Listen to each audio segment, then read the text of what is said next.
Ladies and gentlemen, boys and girls, I present to you Red Spotlight Entertainment. I am the night. I am the...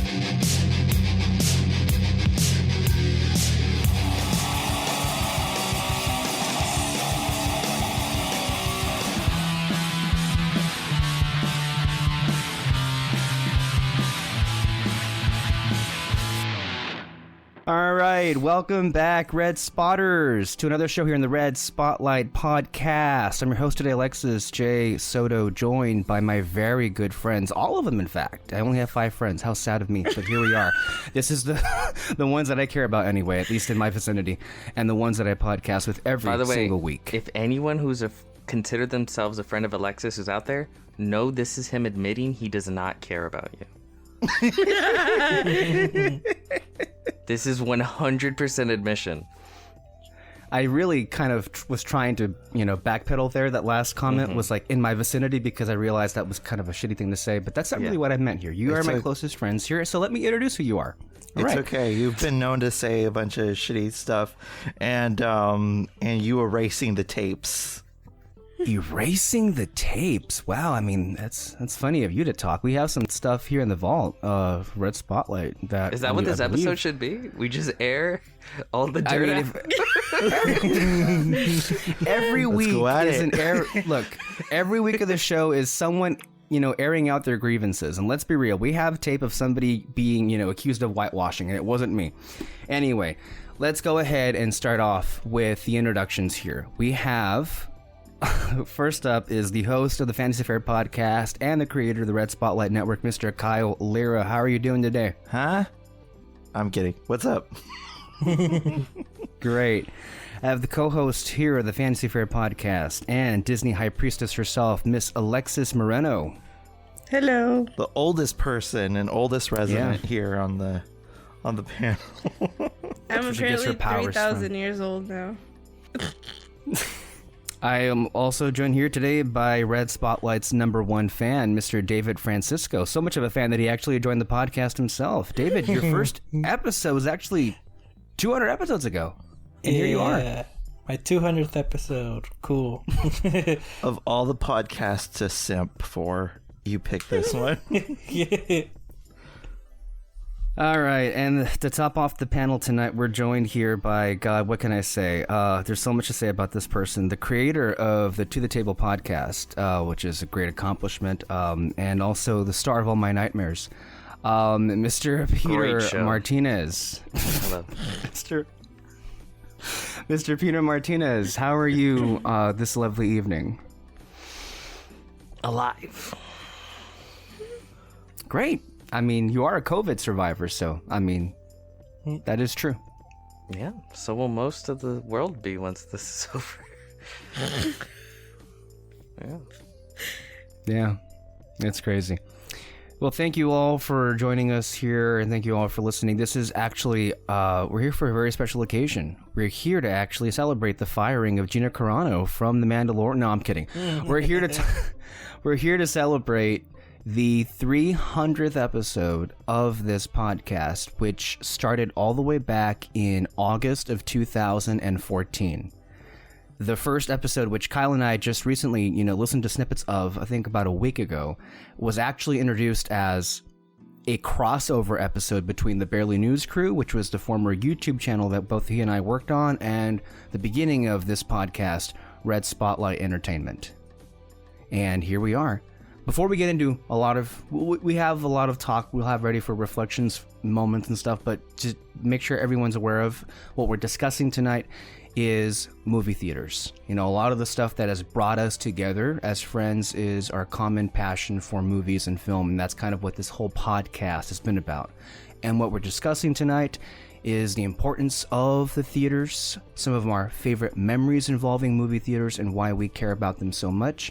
Obviously, in a time where we do not have the luxury of being able to go to them. And I can definitely speak for all of us, this is the longest time any of us have been away from a movie theater. It's almost a year now, which is crazy to think about. So, that's Red Spotlight number 300. Here we are.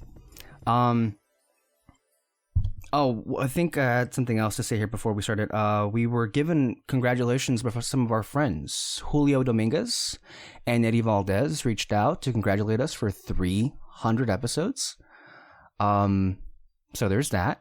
And also a shout out to Sergio Ramos, who evidently is the second follower and listener we have after I don't know how many years of doing this podcast. So he also disagreed with us, though. So okay, people aren't allowed to have opinions outside of here. Well, I don't know if I would call what I have opinions. It's like facts. I don't know. Okay. So where would you guys like to start? Or would anyone like to say something before we get into, I guess, this topic with movie theaters? I remember when we first started this whole thing, it was kind of a low-key jab at trying to distance you away from any sort of semblance of power. Hold on. It's just so fun. And the cruel irony is that here you are with all the power once again. So it's so funny that it always comes back to this. You always have to retell the story. We're going straight into this. Really? We're doing this again? We're doing this now? Yeah. Okay. All right. Continue. We gotta start where the story began, origin story. It started off as a petty thing, but now it's turned into something else. It's nice. Red Spotlight Entertainment is nice. To be fair to Kyle, Alexis does like to store his knives in Kyle's back, so I understood it. Mm-hmm. Yeah.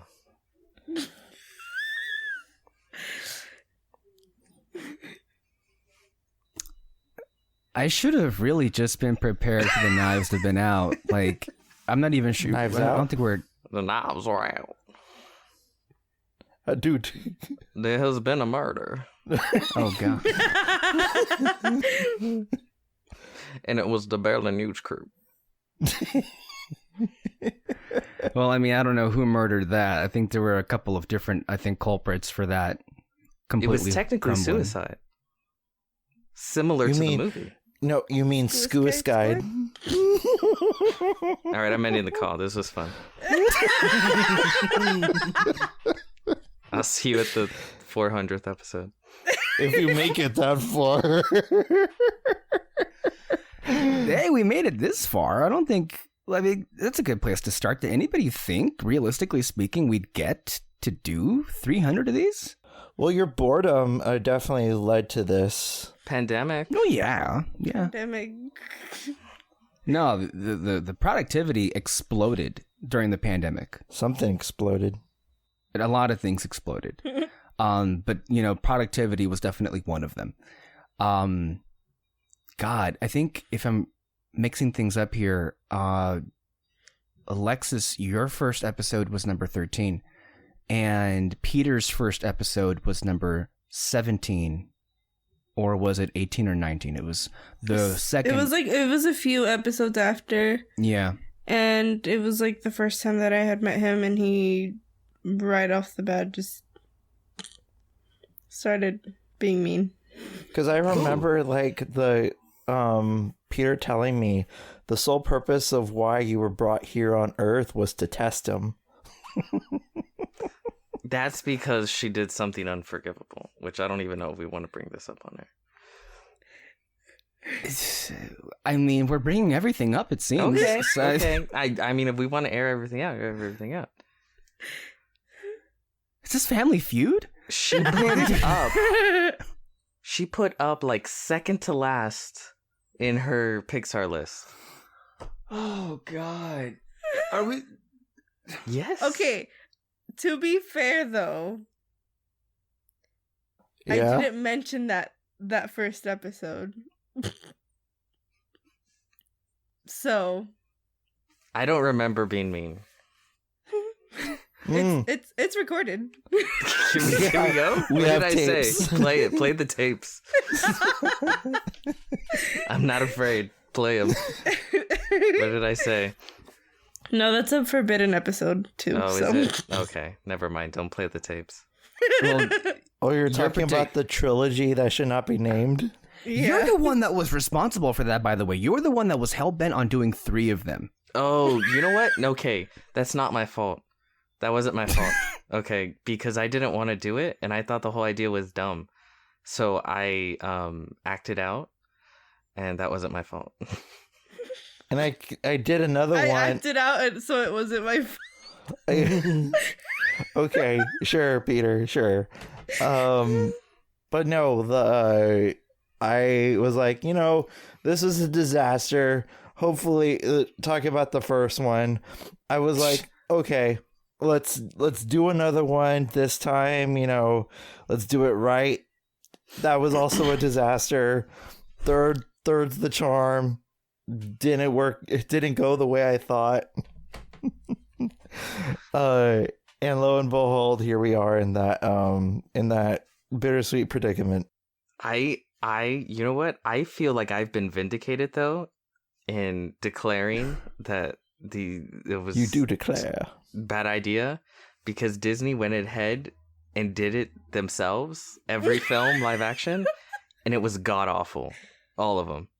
So I feel I was vindicated in saying these are bad. What do you think, Kyle? Do you feel that that's a fair point that Peter's making?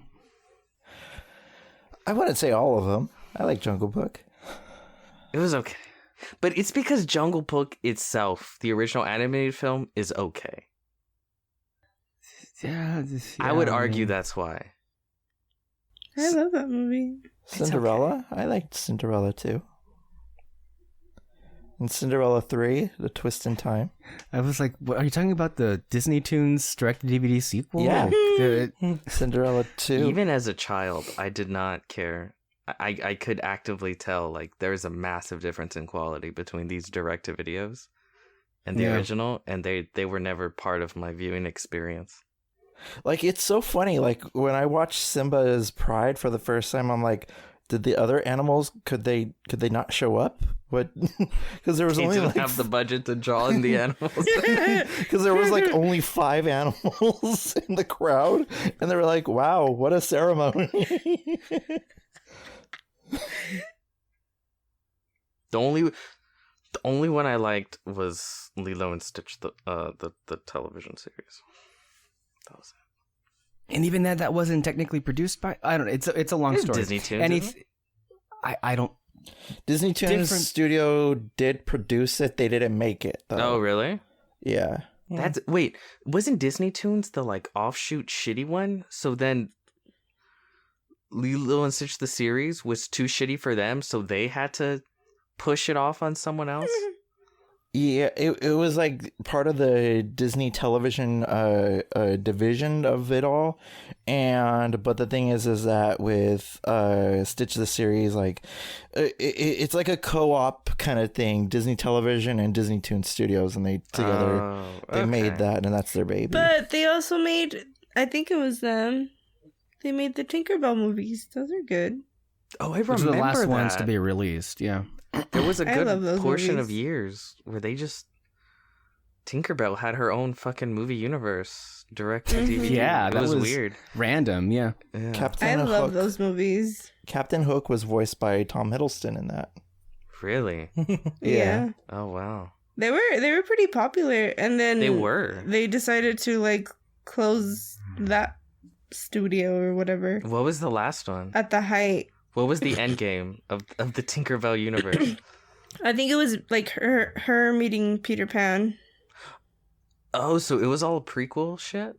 Yeah, Yeah. because the one with Captain Hook, it was them meeting each other for the first time and like him getting stuck in Neverland. Oh.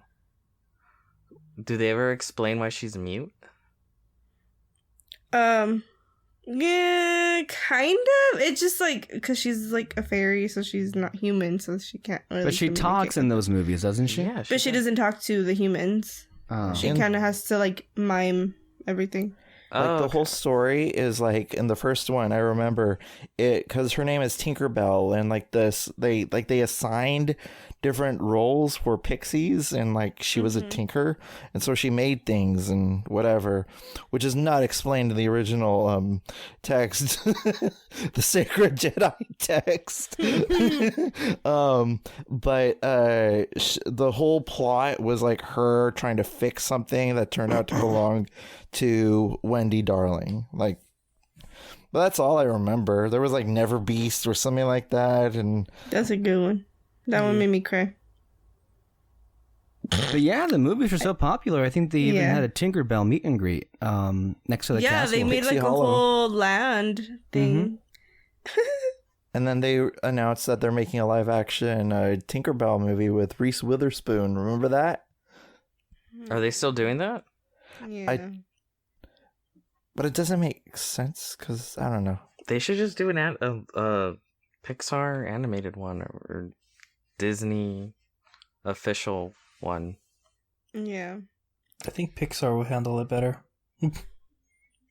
Maybe. I mean, I wouldn't even want a Tinkerbell movie, but if you're gonna do it, then just do it that way. Mm-hmm. That's an interesting question that Peter brought up, though, in terms of like things that have aged in the last 5 or 6-ish years. I think the point is fair what you said about the Disney live action remakes. But one of the things that has never, I feel, for even a second or a split second, dissipated from any of our conversations, especially considering how often the 8th film in this franchise is like inserted into the conversation in almost every single podcast. But I think it's fair to say everyone's opinions on Star Wars have radically shifted in the last 5 years. Yes and no. I think our opinions of the fans have changed. Our opinions regarding the movies have not. Yeah. I think we've kind of stuck with what Star Wars means to us. It's just that the people making the movies did not. Well, I'll speak for myself in this, and I'll let you guys go off. At least for me, in doing a lot of these podcasts, especially with Star Wars, I've really, in the last 5 years, have come to understand more and more what it is about those movies that speak to me and why I love those movies so much. And I feel like every time we have, just conversations on what's new, I get a better glimpse as to what I actually do enjoy about these movies. And then also when you find things that you know that you like and you understand why, then you begin to understand why you don't necessarily enjoy a lot of the other things, which I think it's fair to say for most of us, there's a fair amount of things to dislike, and everything. I mean, but that is a interesting, let's see, process, right? Like that's part of the show in like all of us sitting down together and sharing about what we thought about certain projects. And what's interesting is I feel like either we come at it with different points of view, with different mind frames, and then for one reason or the other, either we've convinced each other to go over to their side, or we've completely have turned each other around on what we thought previously. Unless you're Peter Martinez, and in that case, he brownbeats you. Well, that's not necessarily true. His opinions on have changed throughout the years on several different things. Not only have my opinions changed, I have made other people within this call angry because my opinions have changed. So, are you gonna name names? Do I have to? You can, since we're doing this. Alexis J. Soto. Okay. That's it. That's it? Yeah, right. Oh, you just said to name it. I did it. I can't believe, You're I was the expecting person. a long laundry list. You just literally admitted a few minutes ago that you hate Alexys Moreno because she put Up as her second to last favorite Pixar movie. Yes. Okay. What are you trying to get at? I don't get it. And I didn't say I hated her. I said, what did I say? God put her on earth to test me. It was something like that. Yeah, like that was her sole reason of being, her sole reason of existing. Was not the merits of her own. I believe you once referred to her as a demon. She laughs.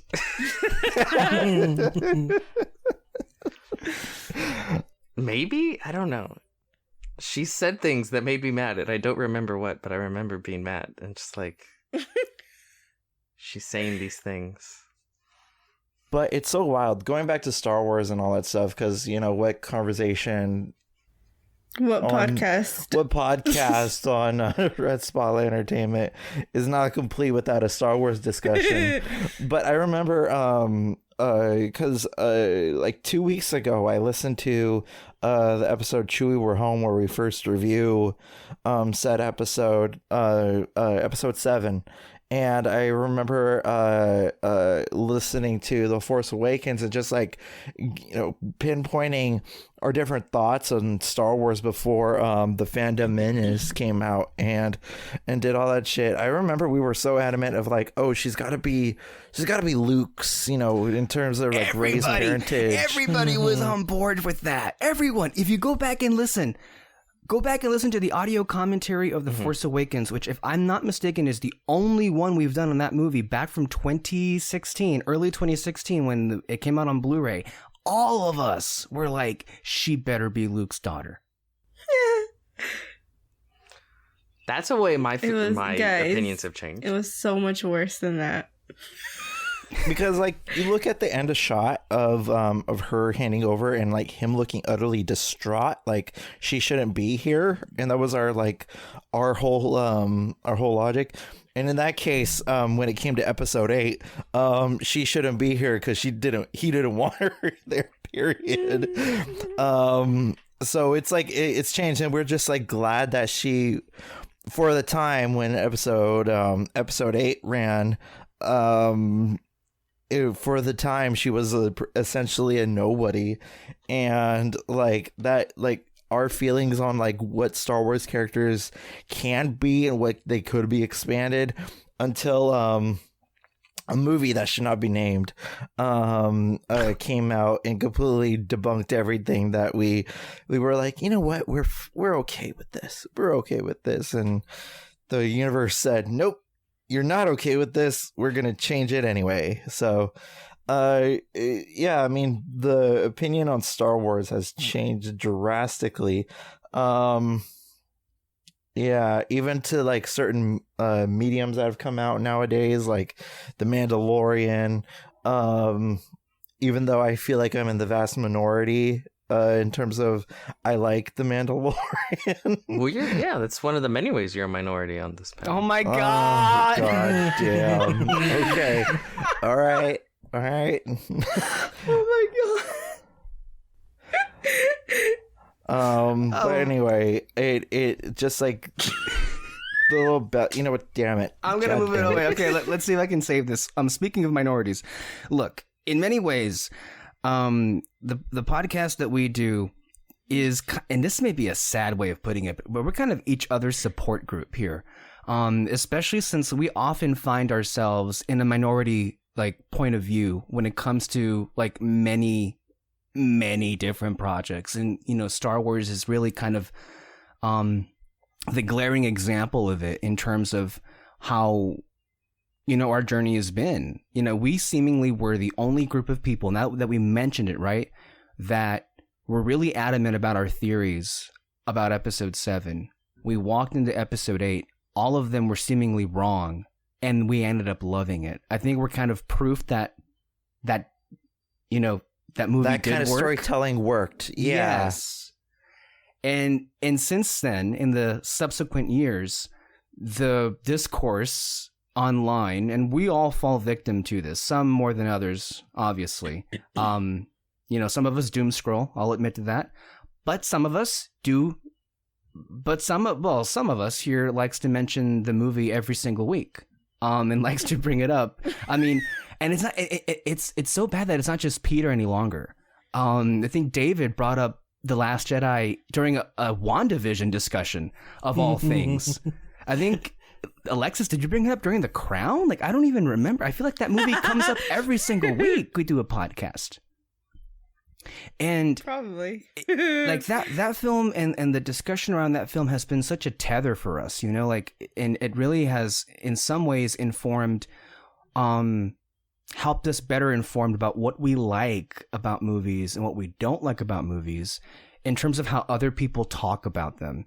And one of the things that I've always felt was really kind of unique to us and what we talk about is that we don't just, discuss our opinions. We not only exchange our differences, our point of view, but we also include the conversation, and we try to put a different lens on it and actually have a commentary on the conversation itself. But yeah, we're far from the same person.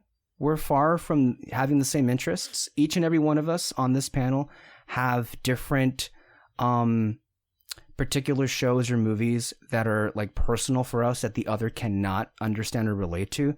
That being said, each person certainly has a similar love and passion for the same things. The Last Jedi I just named, for probably the most one, that we all have a deep passion for, and we'll fight to the death for, literally, because of how much we love it. But all of that, it really is to say that, through all of these conversations, it's really helped, us grow closer and know more about each other. So, that's been fun. Do you guys have any, since we're on this real quick, any moments that stick out in your mind, where, think of funny moments, think of loud moments, think of just particularly Peter moments. I mean, let's just be real about that.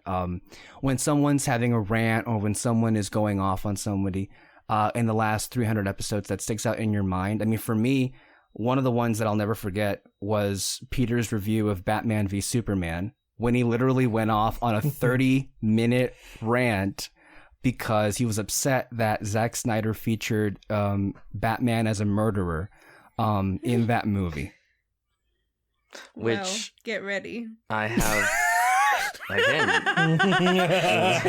Because next month we might as well have that conversation all over again. We'll see. That's the thing. You want to talk about changing minds? I want the opposite now. I want Batman full-blown murder. I want him to slowly slit people's throats with the blood. I want him to be Jason Voorhees, basically, because I know that's the Batman that Zack Snyder wants to make, just straight up Friday the 13th, and I want him to go for it. It's what we deserve. Yes, and not only that, I will find it entertaining. I'll love it. One of my favorite moments, since we're on tackling Peter moments right now. Oh God. It doesn't have to be exclusive to Peter. It can be anybody, by the way. Yeah, I know, but I cherish the moment where I audibly hear part of Peter's soul die when we looked at the Rise of Skywalker panel for Star Wars Celebration. That's one of my favorite moments. Just it's like the cherry on top, just hearing Peter's soul just wither and die. Like, a piece of Peter died that day, and if you want to go back, just listen to that episode, and the Peter that we're talking to is not the whole Peter. Just wind the clocks back, I don't know, 3 years ago, that will be an example of the full Peter. But no, this is just a former this is just a shell of his former self. The episode he's talking about is This Is Not Going to Go the Way You Think, Part 4. We reacted to the celebration of Star Wars and then also the debut of Episode 9. What a the great trailer. title. Right? I know.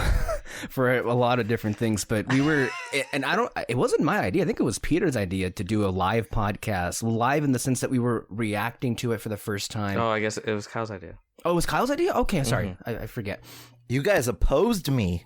You guys were like, yeah, because you were like, I don't know if it's gonna work live and all that stuff, and I'm like, trust me, it's gonna be worth it. Oh and my lo God. and behold, it was worth it.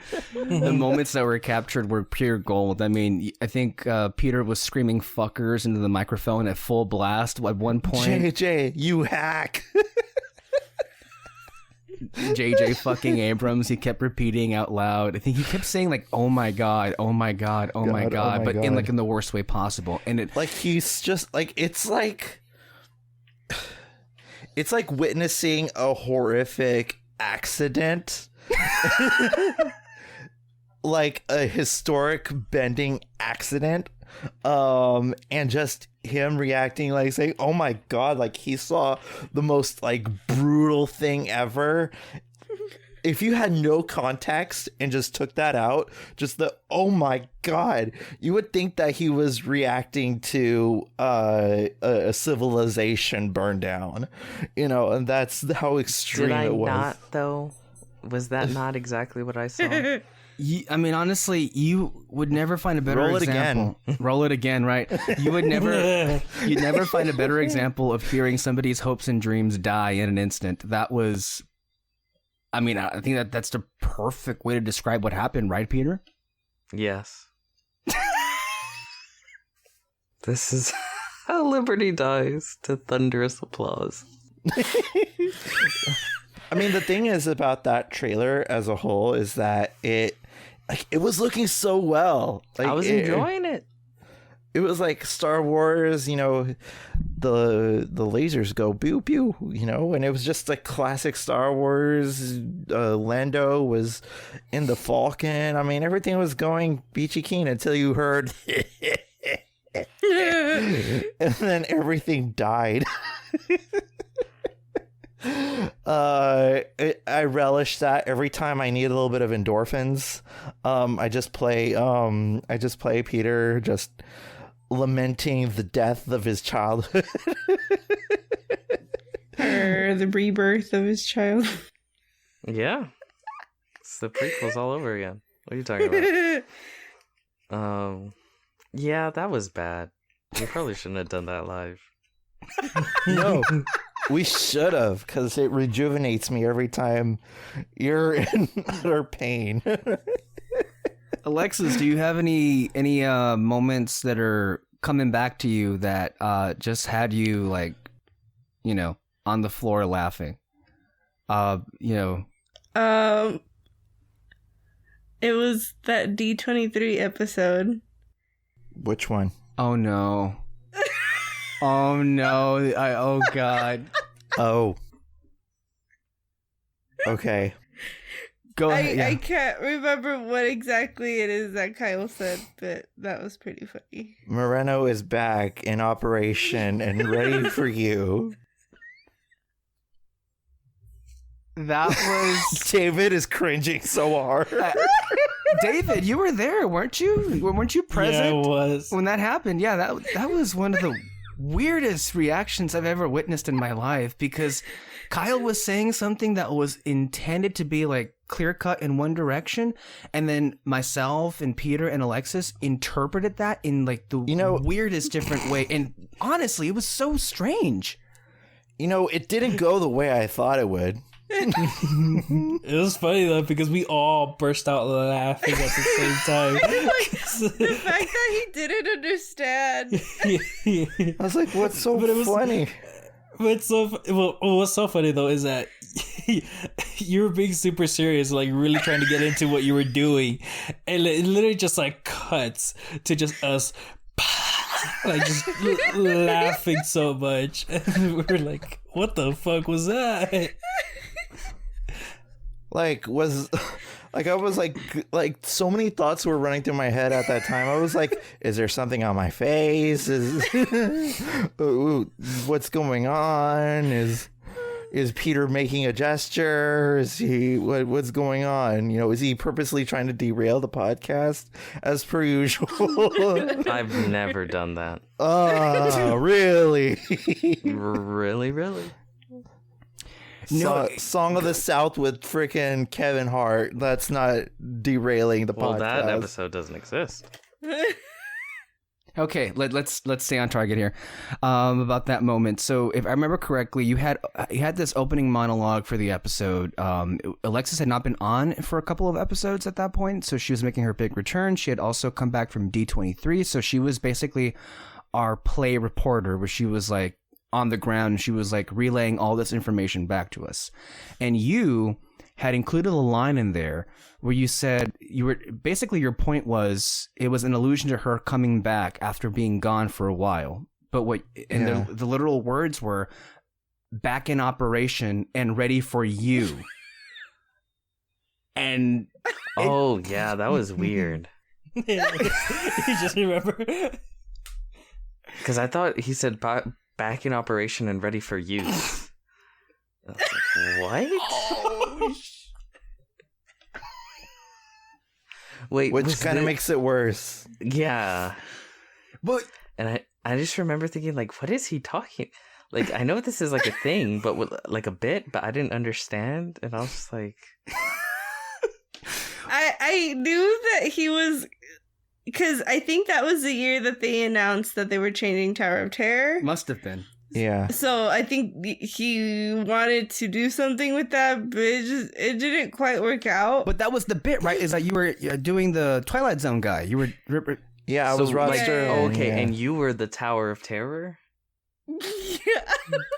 Basically, she was the ride, yeah. But see, that's where... See, I can't even... okay. That's where it gets confusing for me, because when I heard that, I was like, you called her a ride and that she was ready for use and ready for you, the audience? Like, you're going to ride her? Is that what you're saying? Because those are the literal words. Okay, ready for you in terms of like being back and for But also, like, the implication that she's, like, broke down. Like, you know, and I was just like, what? Wait, what? Because what also threw me off is you were doing that voice. Like an announcer, you know?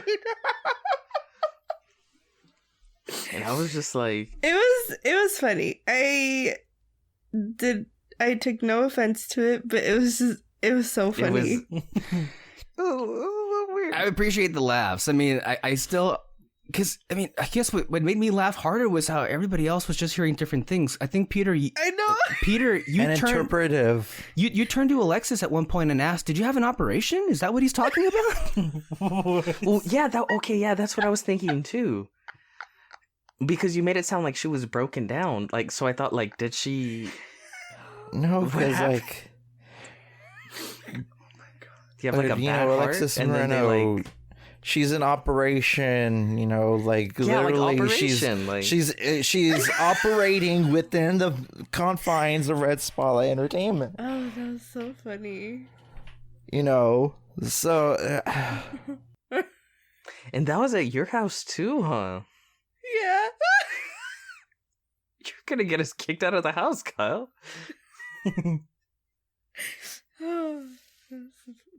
I should have I left. don't know. That was weird. I mean, that was just classic. I mean, hey, misunderstandings happen. I mean, none of us were told that was going to happen. I mean, I don't think there was a reason for us to know, but it did make the moment funnier. I mean, when we heard it out loud, because all of us were just thinking, did he just say that? And yeah, and then as David said, it was just, you know, everybody erupted in laughter for seemingly different reasons, which made the whole situation even funnier overall. So that was that. Hey, yeah, David, do you have any are there memories that stick out to you that you want to talk about over the years? Memories all alone in the moonlight. I was like, what the fuck is that? What is that? What was that? That was Kyle singing. Oh, okay. Singing a memory from Cats. I thought that was like a little girl. I don't know. I know. I thought like who? I thought someone like had audio on or something. I was looking for somebody in the background. That's how I was lost. Like, where is that voice coming from? It's Grisabella, guys. Oh It's my Grisabella. God. She's in the background. That was great when we watched Cat. That was a great memory. We should talk about that in a bit. Go ahead, David. Pun intended. the one podcast that sticks out to me is that Suicide Squad audio commentary. See? I should have kept. No, Wait, I should have not let you speak. The audio commentary, not the review, but the audio. Okay, that's the one that we did later on after. Oh, okay. When you guys start repeating the katana. This is Katana. She's got my back. I highly recommend not to get killed by her. Her sword traps the souls of her victims, or something like that. I can't remember what prompted it, but we started chanting "Lock her up." I know, right? We did. You and I were chanting "Lock her up" in the middle of the movie. I don't know. Maybe it was late. It was one of those days. It was 2016. You were politically angry. Still are politically angry, but in different reasons. Maybe not now. as angry as I used to be, or at least as we were at that point. But I mean, it was the time, obviously. But no, that was a fun audio commentary. We were just laughing with the film. The one that made me laugh so hard during it was how many times a helicopter gets shot down. Seemingly how they go in a circle, but it was Peter that said, I think toward the end, "Where the fuck are you, Wonder Woman?" I was gonna say that. It's like how many times you guys were repeating like Wonder Woman, where you at? Superman, where you at? Or actually, I think he was dead by this point, but Batman, where you at? It was funny. Yeah, the audio commentaries themselves have been fun. I mean, I've lost count of how many we've done, and I know for a fact we've done more than have actually been released, which actually is a funny story about that as well. I'm not going to get into the particulars of what was said, obviously, but there were several. There was this one really, I think it was maybe the most ambitious schedule we've ever done, and because it was a disaster, we've never attempted to do it again. But we actually tried once to record the big four Disney Renaissance animated films: Little Mermaid, Aladdin, Beauty and the Beast, and Lion King, all in one day. And it's you'll never hear them. Some of them are, I think, available somewhere on YouTube, but not all of them. They shouldn't be. Well, I think one or two of them was. Well, the problematic ones are not on. Okay. Yes. The first two are okay. Right. Yeah. Were they? Okay. Those were properly vetted. Unlike some earlier examples, those were properly vetted, and the problematic ones were not even edited. They were just completely scrapped. So at that point, there was no. The other two are lost in the ether, thanks to the blue screen of death. So, look who's here! Who's coming? There was a doorbell that went off in the background. I don't know who that was, but that was mine. Okay, that's what he was referring to. Getting pizza. But okay. Yeah. Go ahead. So they were problematic. Never again. It was just so fucking tight. It's like people. It never occurred to us that it would be like, I don't know, hard, because it's just watching movies. Like, we've watched movies, like we've marathon movies before. Like, how hard can that be? Mm-hmm. Never again. Holy crap! Never again. I think Kyle, you and I were the only ones that were there the whole day, and I think we were not even halfway through The Lion King. I was so exhausted, I left the room to go like sleep on the couch, and then you were literally in a delirious state. Like, I think you were like on the verge of like collapsing because of how tired you were. I was just spitballing at that point. Spitballing what? You'll never know. But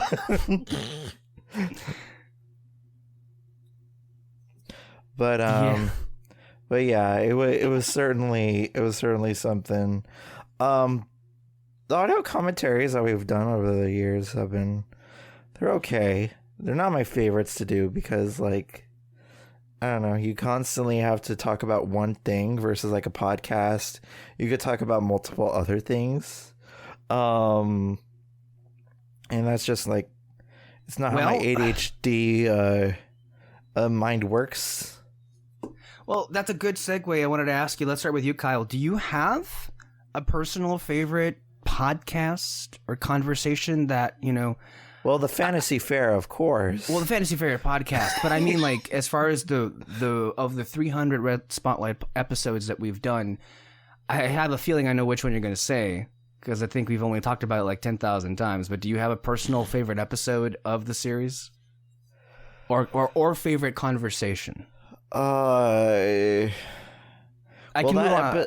That episode was standing because, like, if you've been around here long enough, you would know which episode I'm talking about. Kind of the soft reboot of the podcast, as it were. But I love the Guardians of the Galaxy Volume 2 audio commentary that Peter and I did. It was just fun because him and I mean, it's no offense to you, Alexis, even though that you did leave. Like, Peter mentioned this, I think, a few weeks ago. He said that apparently I was snubbing you all the month of January because I was saying that I enjoyed recording with Alexis and David and Peter and not you. That's true. You and I, Kyle, have had the time to arrange a podcast, so there was nothing for us to discuss. But apparently he was saying that I was throwing shade at your direction because of the times that you've said that the Guardians of the Galaxy Volume 2 podcast or audio commentary was your favorite. And I often said that it was a little bit annoying because I was the one that literally went through 22 audio commentaries in like 3 weeks, I think. And then Peter magically shows up, and that's my favorite. The one that I wasn't on was your favorite. So please continue. Well, it's also because it's my favorite MCU movie. Still to this day, it's my favorite MCU movie. And the fact that Peter and I have this huge affinity for Guardians Volume 2 and James Gunn and what he did to the MCU, I think that really, like, that passion, I think, really, helped gel that all together. It just, by circumstances, you weren't part of the majority of the conversation. It's okay. I had to go to a movie premiere that day, like a legit movie premiere at the Virginia Film Circuit. So I had better things to do. Wow, watch out, guys. We got a badass over here. Nah, not really. I'm a reject, but hey, I was there for the party, so what can I say? Was it a good party at least? It was. It was a nice theater. They had it's pretty fancy. They had a after party in the upper level, and they had hors d'oeuvres and shit. It was pretty high class. I wore a suit. That's how it was an award ceremony. I believe I had to go to. Wow. So yeah, awards, my favorite season. So right. I'm not sure if I ever asked Peter.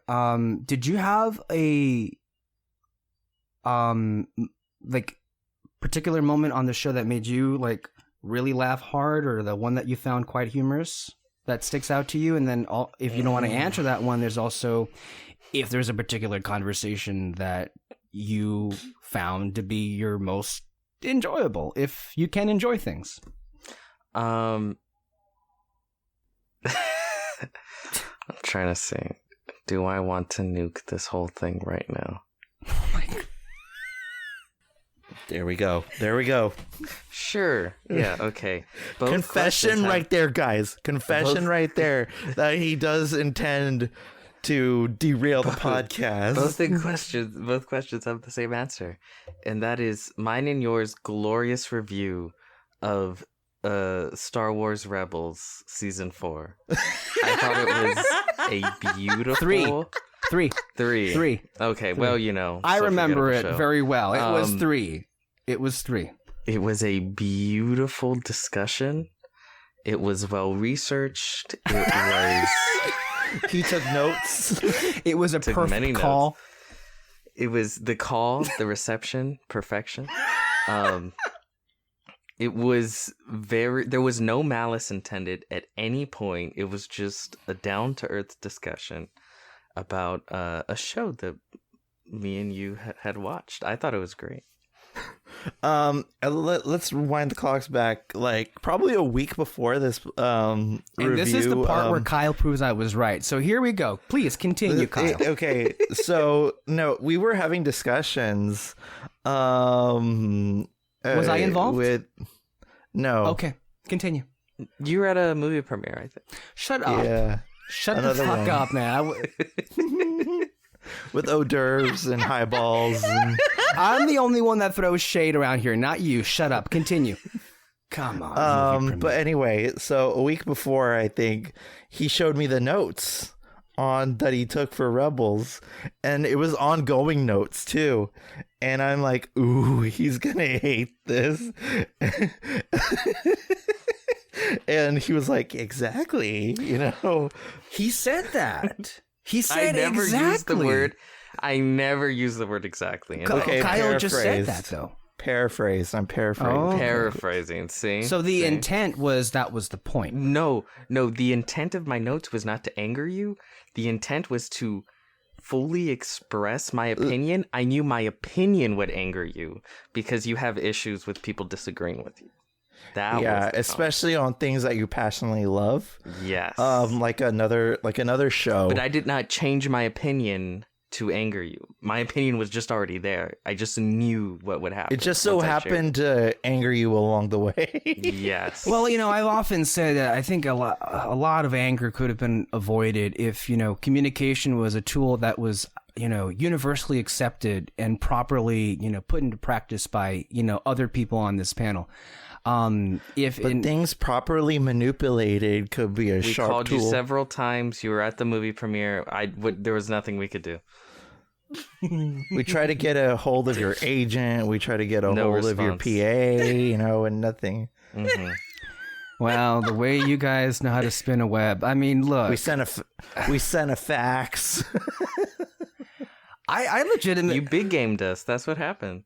I legitimately felt ambushed, and the second that this is serious because I think I was under the impression that what was it? Kyle had messaged me earlier that day something that really was suspicious, and the minute that you started going off, it was like I'm gonna need to yell at somebody later on that day.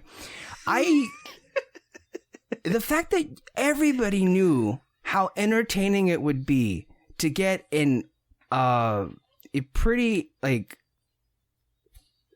my soul died that hour, honestly, and the fact that all of you found that humorous, were expecting it to find that humorous, and in no way tried to warn me about what I was about to walk into. Well, it's like me enjoying Peter's soul dying with the Rise of Skywalker trailer reaction. That's true. from- It's only fair. No. It's only fair. It's only fair we all that I walked enjoy. into that trailer. We all walked into that trailer, expecting to have some kind of excitement. I don't think any of us realized what we were walking into when we saw that trailer. We knew what we were getting ourselves into. It wasn't like excitement. We were just like waiting for the confirmation of all the leaks and all that shit. Right. And so lo and behold, the leaks were true. But nevertheless, Peter's soul died that day. And So apparently our favorite moments in the podcast involves each other crushing the other soul. yeah. Okay. Great. You killed two birds with one stone there, Peter.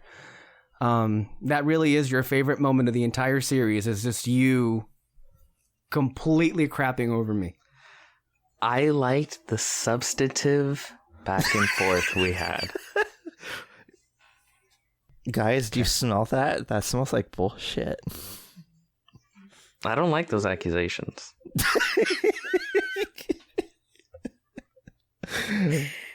See, once again, I can't express my opinion. It's ridiculous.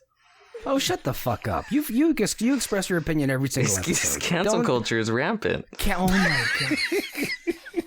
Can't even have a difference of opinion these days. Hey, I'm not Okay, Gina. I'm gonna call you Gina from now on. I'm not the I person wanna be who called openly I'm not the person who openly admitted on air, looking at somebody else here, that the reason why you weren't on a particular podcast was because I didn't want your voice to be part of that conversation. And it wasn't this podcast. Oh, that's true.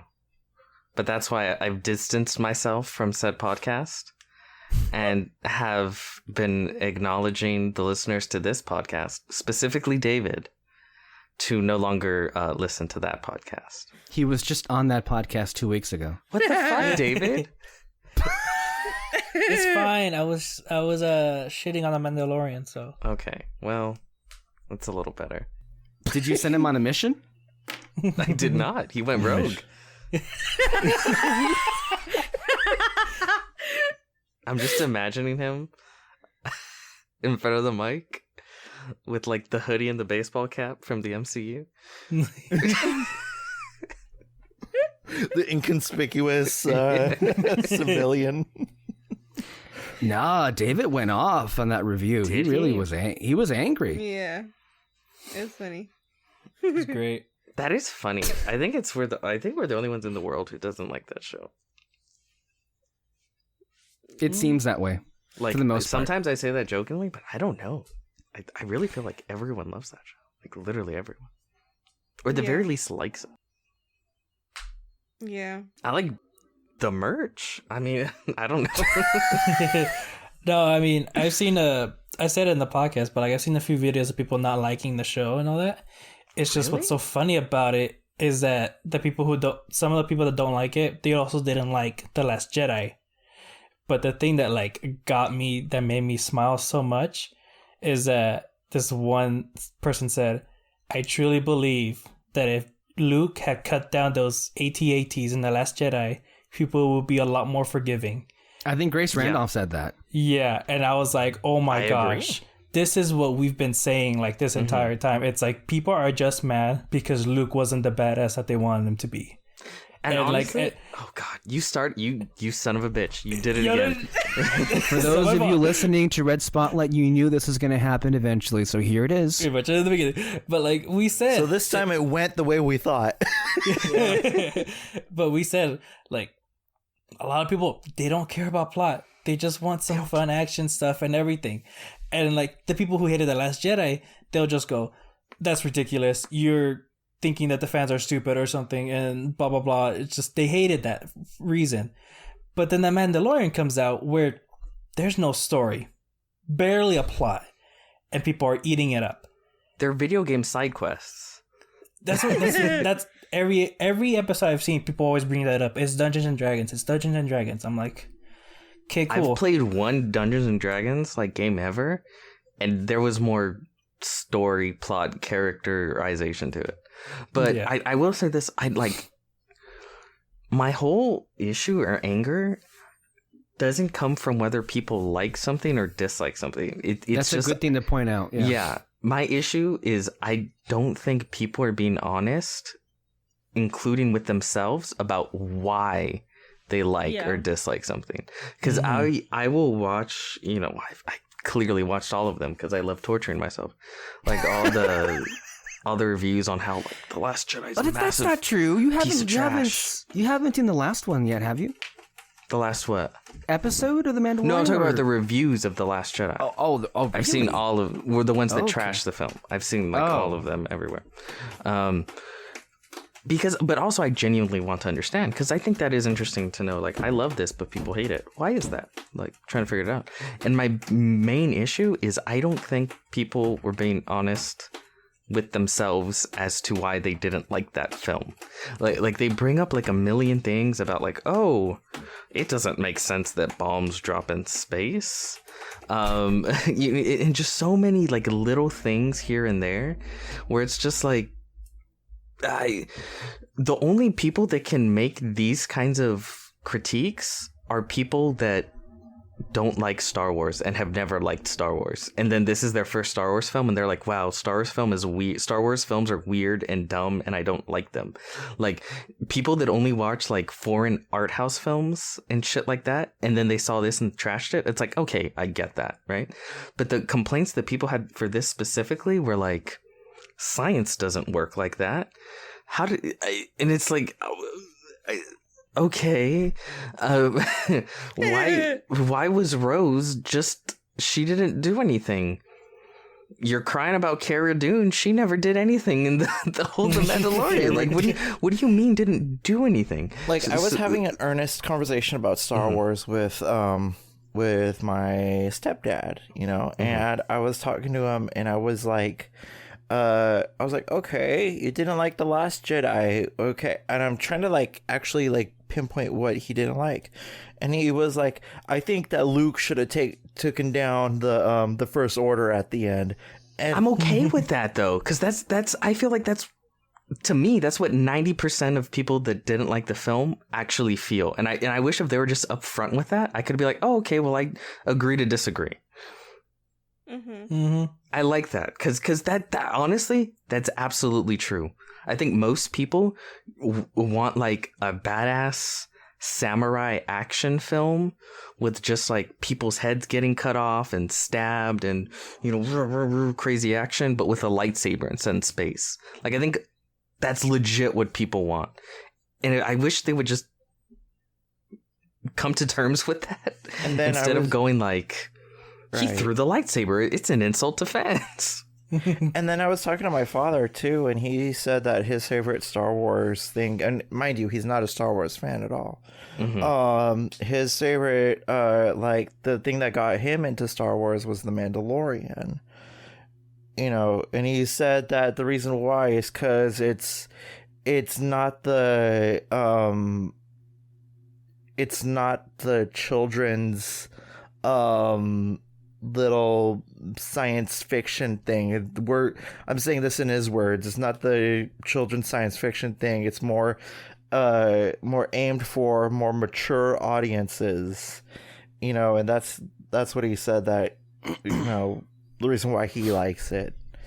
And so, like, I don't know, it's just the whole dichotomy of everything that goes on of what Star Wars is and isn't. I like those answers though. I feel like they're so like, yeah, that's on it. I feel if most people would just say that, and I would be like, oh, okay, that's fine. I agree to disagree. But people are just really weird, and they're like, it's the SJWs because she's a Mary Sue and purple-haired female authority figure is putting down our male characters, and black people can't be stormtroopers. Black people can't be stormtroopers. Okay, there's a word for them, and they're weirdos.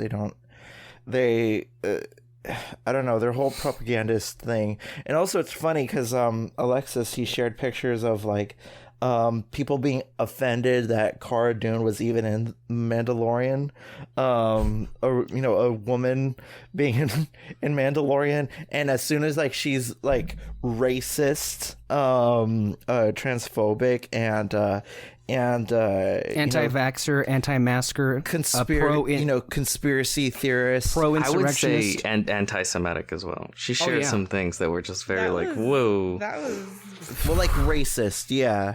I don't know about racist, but I mean, did she say anything specifically racist? In terms of race, not really, but I think anti-Semitic, once you hit because 3 strikes you're out. Like at that point, I don't care. But anti-Semitic. But then like as soon as like she has the same views as all these other like geeks and gamers and whatever fucking bullshit, like as soon as like she became one of them, then they were pissed that a woman. Yeah. It's like they like someone who represented them in this industry or something, which I find so funny because, you know, we always talk about representation and that's pretty important, but you know, when they're they bring liars. it up, they elected 2 failed actor presidents and they worship them like they're gods, and Reagan and in Trump. They love Hollywood. They if love we had actual worshiping comment people. section, people will be talking about, oh my god, these guys are such libs and snowflakes. And annoying and obnoxious. Yeah, probably. But no, that's actually pretty interesting. But the last 2 are true. Okay. The first 2 are true as well, actually. Never mind. Go ahead. Yeah, I mean, annoyingly, that's become part of a larger conversation when we're talking about media now, right? Like, it's just this presence of just toxic people all over the internet. And also it's bled over into toxic people that are employed in the entertainment industry as well. But, you know, previously what you're saying about, you know, fans of whatever fandom not being honest with what they want, there was actually a pretty honest tweet I shared with you guys over the weekend. I was trying to look for it just now, but apparently the guy that tweeted it out deleted it for whatever reason. I assume he was probably Twitter bombed by trolls, because that's usually what causes people to delete their tweets. But this is what I had over the weekend by Josh Raby. He said, I saw this dude reply on a thread about Marvel movies today, someone was complaining about them. And he said, the problem is thinking of them as movies or films. He was defending them when he said this. I saw this, and I saw it. Now I'm telling you about it. Let me repeat that part. He said this person who was defending, Marvel movies was saying that the reason why you're having these problems is because, quote, well, the problem is thinking of them as movies or films. Yeah. Well, I mean, we've talked about this so much. It's just the way people, and again, I don't think people are honest with the way that they actually view things, right? Because first of all, they're trying to view them less as films, but also they've sort of tried to view them through like a scientific lens. Like, I feel like a lot of these same people will look at a film like, I don't know, name a random weird, like Guardians of the Galaxy or anything like that, and they'll analyze how did every character at every moment make the most these absolute smartest decision they could in that moment, one, and two, how accurate were the physics and the science down to a fucking T. And again, and of course they did this with The Last Jedi, right? And the reason why I don't believe people when they do this is because if these things actually bothered them in films, they wouldn't be watching these films. Like if these were the things that you're actually looking for in movies, you would never watch a Spider-Man movie. You would never watch a Marvel movie. You would never watch really any blockbuster. Maybe you'd watch like a Christopher Nolan film. Maybe Tenet, will get your blood going. Maybe something like that. Yeah, well, yeah. But this is why I feel like if these are the films you actually like, then maybe your issue with you're not being honest with yourself why you don't like some of these films and why you do like some of the other ones. Because they're all going to have those same kind of very basic flaws. So, yeah, I don't know. And that's the thing about movies in general is that, like, in order for anything to progress, a mistake has to be made here and there, and that's, again, it's like nobody knows what they're doing, even, fictional characters, nobody knows what they're, gonna do or what they're doing. Like Luke, he was in the first Star Wars, he was a fucking whiny ass baby, and and people are expecting, he's the, he should be the badass kind of thing. Even in Return of the Jedi, he was still kind of whiny, like, I don't want to be He was whiny in The Last Jedi a little bit. You mean he was human?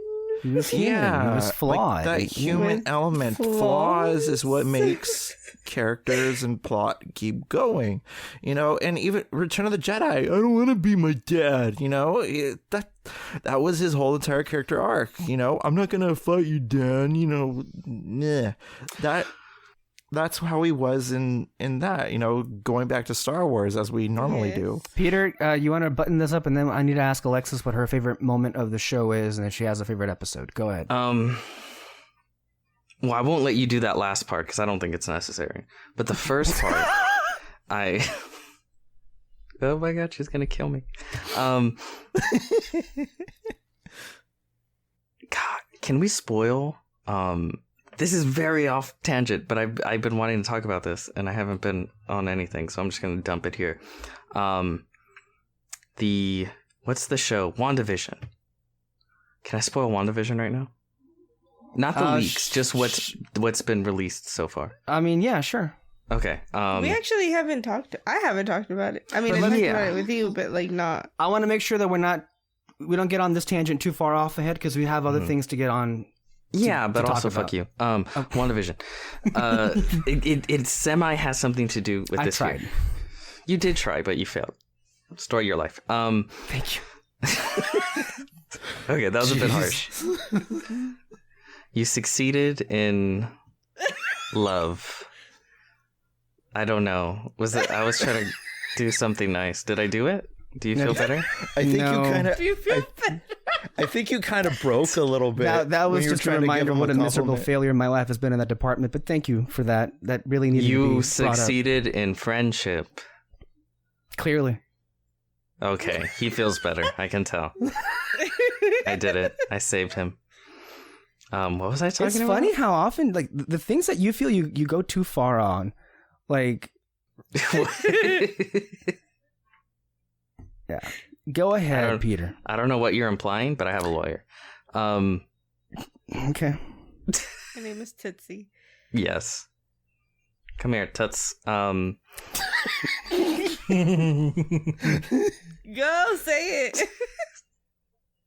WandaVision. Okay, this kind of connects to The Last Jedi, surprisingly, right? Isn't that such a So surprise? spoilers for episode 5, right? Or up to episode 5. Sure. What I really like about The Last Jedi is you start off specifically with Poe's arc. You start off with Poe, and Poe's our hero, and we know Poe, and we're obviously going to be on his side because Poe's our guy. We've been told he's a hero. We like him. He's cool. Whatever. And then you have this weird other come in, and this weird other is Admiral Holdo, yeah. So we're in this, and we follow the story from Poe's perspective. So when he's suspicious of her, we're suspicious of her. He doesn't know enough information, so we as the audience don't know enough information. And then what I thought was a really cool, not twist, but the way that played out is it turned out that the character that we liked and we were rooting for turned out to be in the wrong.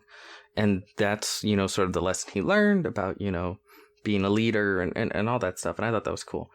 And specifically when it came to WandaVision, I'm really liking it. But there's just a little part where I feel like that kind of storyline would have been cool. But I don't know, I understand why they didn't do it, because I don't think audiences would have been receptive to it. I don't think they would have given the story the chance to play out. And even if it did, they would have hated the character by then. Same with the whole issue with Poe. The whole issue with WandaVision is obviously about trauma, right? Like that's at the heart of everything that's going on within that show and everything she's going through. And the reason thinking back, I was like, why did I like episode 3 so much? And now I remember why I liked it so much.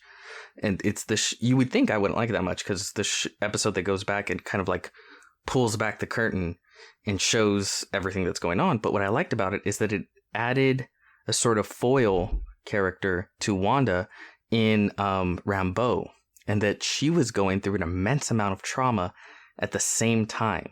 Like you had these two characters, and I thought the story was kind of morph into these two characters and their sort of journey through trauma on both ends of this storyline, one outside and one inside. And both revolving a familiar entity being like Thanos' repercussions. Yes. Yeah. And I thought Like would have been... Oh, let me finish real quick. And I thought what would have been really cool is she, because of the immense amount of trauma she went through due to all this, it kind of makes her do some not so savory things or take some not so savory positions. And what I mean by that is like maybe the way she acts and feels is a lot more similar to Wanda, kind of at the boiling point, like up there. Maybe she lashes out, she takes things too far, like all the bad shit that the sword guy is doing, the head.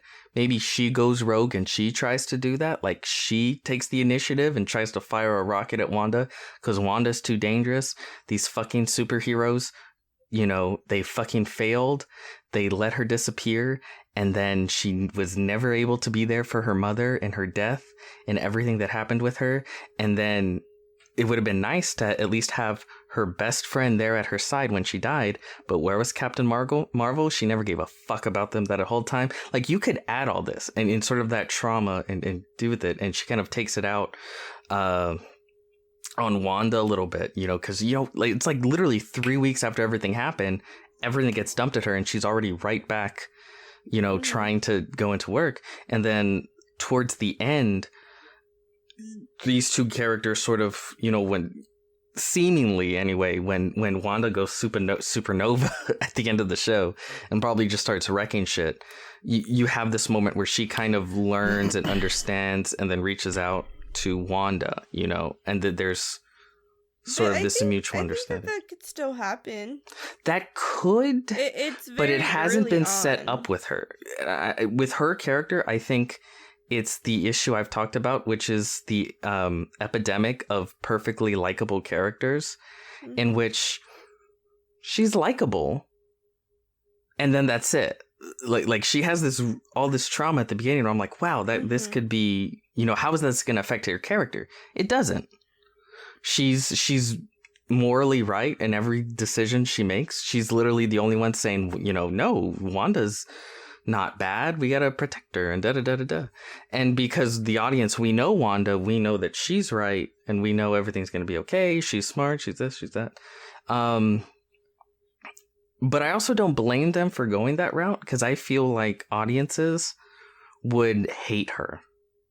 Are you utilizing any of the leaks in this No, thing I'm you're not. talking about? No, because I'm not. I feel the jury is still out on that. On what? On what you were saying about if this doesn't affect Rambeau, her own trauma. That we're not going to see it. Like, I just haven't seen it yet in the show. Well, we haven't, but I think I feel they've been setting it up that we're gonna be seeing something like that. I hope so. I hope so. I think I don't think it's gonna be as bad as you obviously maybe want it to be. Yeah, no, but I think that we are gonna be seeing the repercussions of what she's been through as the season goes on, or the seasons go on. I guess my main point is just that, like, that's something theoretically that I would have liked, like in another. The point is, speaking fans of would not react. Yes, that's kind of my to point. That I don't think fans or audiences would respond kindly, even though I think that would be a perfectly valid, and genuinely interesting direction to go. I think audiences and I think they would just turn on the character instantly, and then even if there's like a come to Jesus moment in the third act at the end, you know. It just come to Jesus. Well, that's the phrase. I don't know. I know. Alexis was laughing at it, so I just wanted to. I think they would still hate her, and so, but it just reminded me that I wanted to. I had that idea while watching WandaVision, and then you brought up the Last Jedi, and then that's how I connected it. So yeah, I don't know. Any last thing anybody wanted to say on this before we move on to the next? I wanted to ask Alexis if she had any favorite episodes, conversations, or moments. And then we can move on to the theater discussion. Anybody have any last points on WandaVision? No? Okay. You can listen to our WandaVision recaps every week on Red Spotlight with me and David. So there is that. Alexis, let's go on with you. Do anything stick out to your mind about some of your favorite memories on the show, or moments of absolute humor or anger? I don't know, by any of us? Or episodes or conversations? I mean, I like episodes when we all get together. Like this one? Like this one. It happens every once in a while. It doesn't happen all the time. So those are always fun. And then with Fantasy Fair, I kind of like everything that we do there.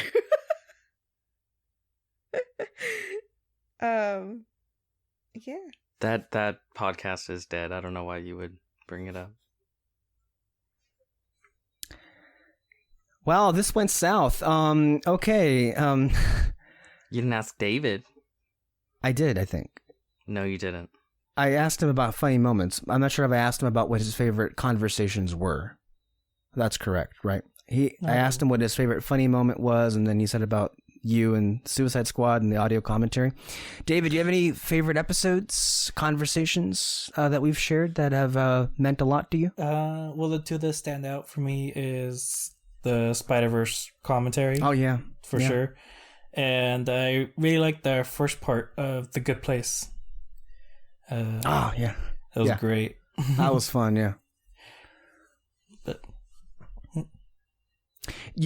I'm shocked that you didn't consider your glorious debut as the contest winner on episode 100 as one of the memories that sticks out to you.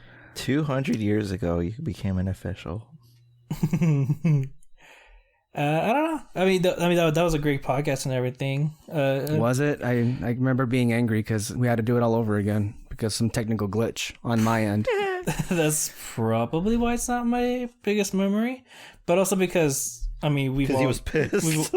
I was pissed. Yeah, we've all talked about it. We all noticed it, but like as the more episodes I got, the more talkative I got, and so I think Spider-Verse was like the peak moment of me like just not shutting up. I don't know if Peter or Kyle have listened or Alexis to that audio commentary with Spider-Verse, but it's one of our best, maybe our best commentary ever. I think you were almost brought to tears at that one, David. The thing is that to answer your question, no, I've not seen that.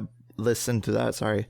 But I did listen to your Wanda Vision discussions and all that shit. The review series that you've been doing for WandaVision. Okay. Why? Okay. No, I'll ask you later. So something happened there, but go ahead. What you were saying. Okay. So, but the thing I noticed is that, you were very like one noted, I guess, like quick responses.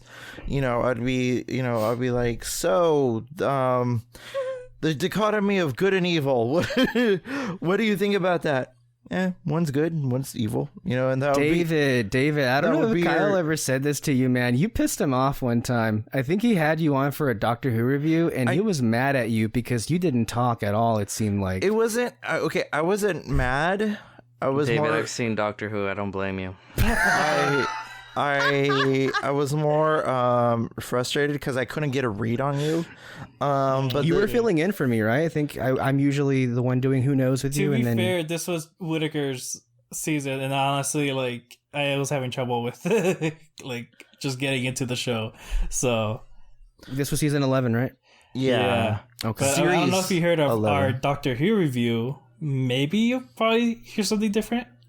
The arachnids of the UK. That was the episode that we discussed. Mm-hmm. But the thing is that it was hard to get a read out of you.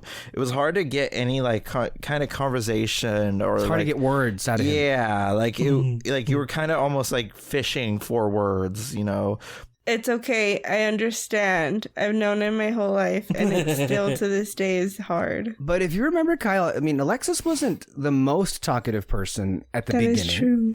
But the thing is that once, when we discussed something that she was passionate about, she automatically hit the ground running with that. If she wasn't particularly interested in, yeah, maybe. But when it came to something that she was passionate about, like, i.e. Disney and whatever that shit, she would openly discuss. But with David, it was hard to get anything out of you. However, the evolution and the character development of one Mr. David Moreno has been extraordinary over the years. He even changed his name. He's now David Francisco. Yeah, like mind blowing, right? Yeah. Anyway, so I think that over the evolution and the due course of this podcast, I think that I liked hearing you grow in terms of like what you discuss and all that stuff, and just like be coming into your own, as everybody here has kind of come into their own, one way or another throughout this whole entire podcast run. And so I don't know, it was a good development seeing you, like Drake would say, started from the bottom, now we're here. And here you are David, and I am honestly as CEO of Respala Entertainment Network. I would say that I'm very proud of you. I'm very, very, very proud of you and your growth and your development. In the way that this thing wholly works. That I recommend that. I can't recommend that commentary enough. Into the Spider-Verse movie I've always really liked, but I don't think I ever really loved that movie until he really kind of made me see what he sees in that movie. And oh my God, please listen to it. And then, going back to me here about like some moments that stick out to mind. I mean, all of us have really, grown over the years in terms of what we used to do. I know, Kyle, one time I think there was a podcast you were doing, and it was the opening intro, and you kept saying, and I... Under my umbrella. No, not the song. Not the song. No. Under my umbrella. Anyway, continue. Yeah, literally. And then Peter was like yelling at you because I think you were driving him crazy. He said to stop saying. He was like, say. I think he said say one more time. It was late. I was tired. And I was literally just like this with my eyes closed. And I just... Every was like a punch to the skull. And I don't know. I guess I said something I don't remember. But again, wasn't my fault. By the way, Alexis, right now you look like a Sesame Street character because you have a big old 300 next to you. Take that any way you like, guys. Yeah, well, we didn't used to. Yeah. We didn't used to record at night. I think when we first, it was around 3. We would record at the book crack of dawn. That's right. That was a nightmare. Right. That's right. We would record like at 9 a.m. sometimes, maybe even 8 o'clock on some mornings after we would come back from seeing movies. So morning radio ain't cutting it for us. It wasn't at that point. I think for me, my favorite conversations, I really enjoyed the shows that we did last year when we did a 2-parter for the decade. Just reviewing the decade. That was really good. I really enjoyed that one. And even that episode, actually it wasn't. It was a 4-part series, or I think 4 of us were talking about the films that shaped our childhood. Those are and learning about Satan and Santa Claus. That was a moment. Yes, that was. You're welcome. That was a moment. Yeah. So can we now play the game that I... So now we're going to move on into the overall discussion of movie theaters and the importance of them and why they mean... Hold on. I was never informed of your game, Peter. Okay. So the game is we have a list of films, and then I will name said film, and then we all guess as to whether Mr. Kyle Lira has cried during the viewing of this film or not. And then the one who knows the most wins. I feel like I could win this game. Anyway, carry on, Alexis. So you should have listened to me, and I tried to save you from this waste of time, but here we are. As I was saying, let's get into the overall larger discussion about why you should listen to me more often, but nobody really does, it seems. Anyway, let's talk about movie theaters. Let's talk about why they mean so much to us, especially at a time right now when we really can't go to them. So, would anyone like to start off, first of all? Please, somebody, take it away. The beginning of, I remember the other week, I was watching, like, just reminiscing, this and that, and I saw the some of the After Darks we've done. Or like the Bumblebee thing that you and I did. Oh man, those are fun. Look, I don't know if I ever said this to you, and it's a different aside, and they're part of the YouTube channel. That was one of the best ideas I ever had. I can't tell you how much fun I've had in 5 and 6 years of doing these After Darks. Like you had the idea that you had? No, that you had. Yeah, he said you had. No, I said I cannot tell you enough how thankful. Wait, what? I did not have that idea. I said Kyle There Lira. goes Alexis. Oh God, okay. Stealing Kyle's ideas again. This is a moment. This is a moment. He said you. He didn't say I. Yeah, like why did you trip me up here? I'm saying that was one of my favorite ideas you've ever had. One of the best, because like going into the car immediately after walking out of the movie theater and just, unloading what we just experienced has honestly been some of my favorite conversations. In the heat and in the cold. In the heat. Oh my God. Yeah. I mean, I was never around for the ones that they did in the daylight because, like, I'm a vampire, so I wasn't going to be around for that. Because, like, there were some that we did, like Power Rangers we did in broad daylight. Yeah. Well, it was at dusk, really. I remember at, like, 11 a.m., I took Peter and we went to go see the first Fantastic Beasts, and we did an After Dark on that. Guardians of the Galaxy Volume 2, we did it Friday morning. That one was also a complete ruse. You were setting me up that entire day. You were teasing a Peter Martinez rant, and then in that video, like, this is for Alexis, like he was going into a fake rant, and then he like admitted he loved the movie, and I was like, oh, for Guardians Volume 2, that's right. Yeah.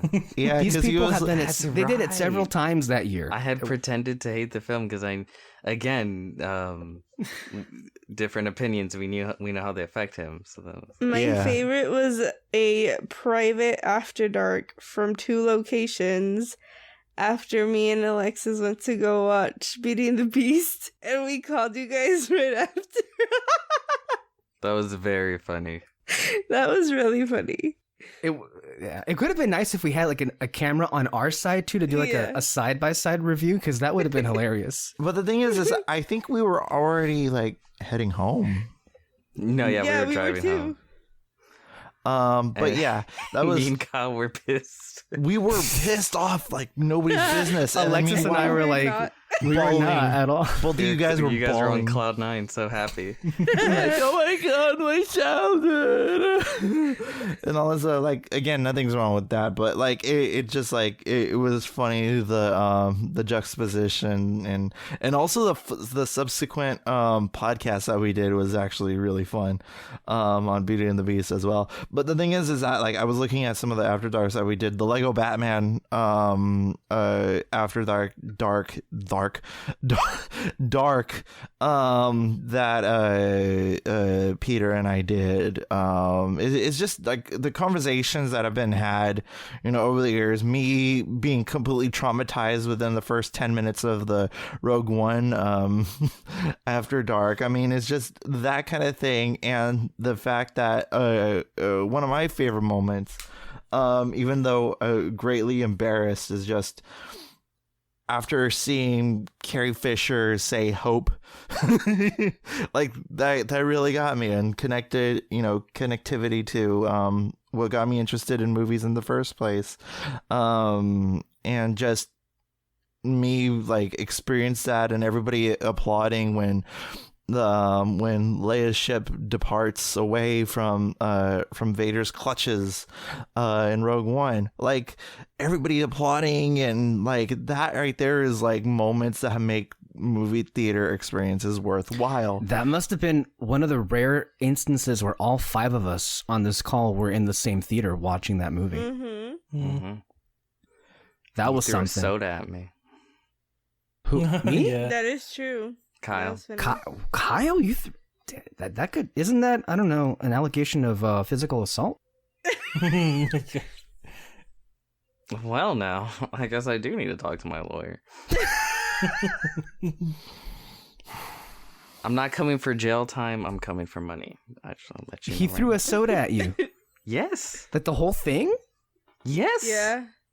Where was I? I didn't see this. I think it was You were kind in of the car empty. already. Oh, it was in Probably. the. It was in the. You threw a soda in my car? No. No. They started chasing each other. He And then chased me. Kyle. They started chasing each other. and then each other. I didn't chase him. Okay, And then Peter Kyle. was making fun of Kyle because he was crying. I don't even think I made Insane. fun of him. I was just laughing. You were making fun of him. Peter was making fun of Kyle. Tomato. The toxic masculinity of me being in a fragile state. Yes. And then Kyle got mad and he threw a soda. I do not remember that. No, you remember. It's okay. In Biden's America, men are required to cry at the end of Rogue One. It was part of his Campaign. yeah. It's part of the vaccine rollout. That was an electric theatrical It's- experience where it all ended and everybody was just like cheering like they've lost their. Everybody in the theater was losing their minds. It was insane. yeah. I hadn't expected it to be that way. Because it wasn't, I guess, an episodic Star Wars movie, but it definitely was that way. And I think I looked over next to me, Kyle, and he was crying tears of joy, and it was like, whoa, this is next level. I've never experienced like seeing someone react that visibly to a movie. I don't even. Yeah. I just remember Alexis like start cracking up, and then he turns over. And I was like, what? And then you couldn't stop laughing. And then I finally looked over and Kyle was just bawling. And then I see Peter and he's just cracking up. Fuck you guys. Okay. I think a lot of people might hear this and they might think, oh, that's harsh. Like, why are you laughing? You know, he's having an emotional reaction. What you don't understand is he was bawling. Like weeping. Yes. Like he was holding the dead body Oh of, my god. I don't know, Jesus Christ himself off the cross. Like it was weeping. I mean, that would happen too. To be fair. Yeah, for like a completely different reason. Wait, so I'm No, the Virgin no, let's not Mary go there, in please. this? Stay away from that area. But I mean, Let him have his fantasies. No, we're not going. you see what I'm saying? Just listen to me. The point is that, I mean, I don't think any of us were laughing at you because you were crying. It was just a genuine, like, reaction because, like, we've never seen that. But clearly, like, I don't think any of us, like, on a real level beside Peter, was, like, laughing at the fact that you were, like, because we were all experiencing the same thing. Like, we just weren't we weren't notched up to a 20 like you were. Well, just it's because I'm there and I ended. I was like, oh, okay, that was fun. And then I look over, and then there's you, like there's all of you, and just like the same expression. And then there's Kyle, and it's like one of these things is not like the other. And I knew exactly what did it for him. And I knew because we've had this talk with Revenge of the Sith, and of course Carrie Fisher. So I was like, I knew what it was, and just knowing what it does, I was just like, I don't know, it just made me laugh. Like I remember, like when this movie like was announced and the rollout and like the plot coming out into full force, and I remember I was like. And I told Alexis this. Apparently he doesn't remember. I was like, wouldn't it be cool if like the movie ended like right before, you know, the first movie began, you know, with Leia receiving the Death Star plans, you know, and I was like, and not only did that happen, but it tied in so well with the movie that like it took me back to watching the first Star Wars again, you know, and I absolutely lost my shit. It was kind of like an out of body experience. Like, it was kind of pseudo spiritual, and I couldn't help but bawl, much to these dickwads fucking laughing at my ass because of that. But I never experienced anything like that before. It was a night to remember. But that's, in large part because I think that's just the magic of the theatrical experience. Alexis, I seem to remember you having a moment of a certain Pop-Tart flying off your lap or something. You want to tell that story? Or do you have a better story in mind about some interesting moments that you remember having at the theater? I know you also had an interesting situation with Maleficent ears or some sort of that. So Pop-Tart. I took a Pop-Tart to eat while watching. I don't even remember what movie because they all just kind of meshed together. Yeah. Is it? Okay. I think there's a video clip of you saying that you dropped your Pop-Tart during a BVS review. Yeah. Well, I just didn't remember what movie, but they showed the clips of the Justice League, which at the time, was very exciting. And so, yeah, I just got really excited and I kind of jumped a little and my Pop-Tart fell. And I was sad. And then Maleficent was just bad all around. Okay, but do you have one, do you have an experience that maybe is closest to what Kyle had?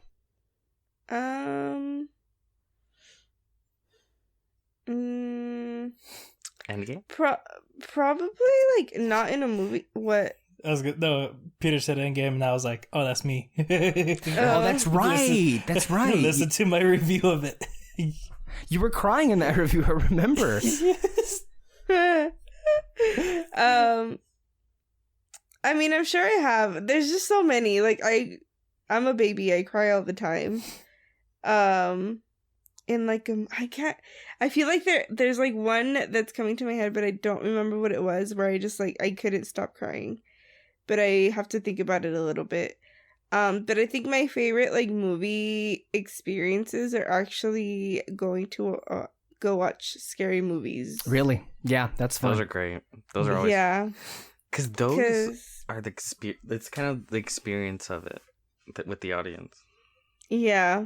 Granted, most of the time it's me, but seeing people jump or reacting to the same things that I'm reacting to.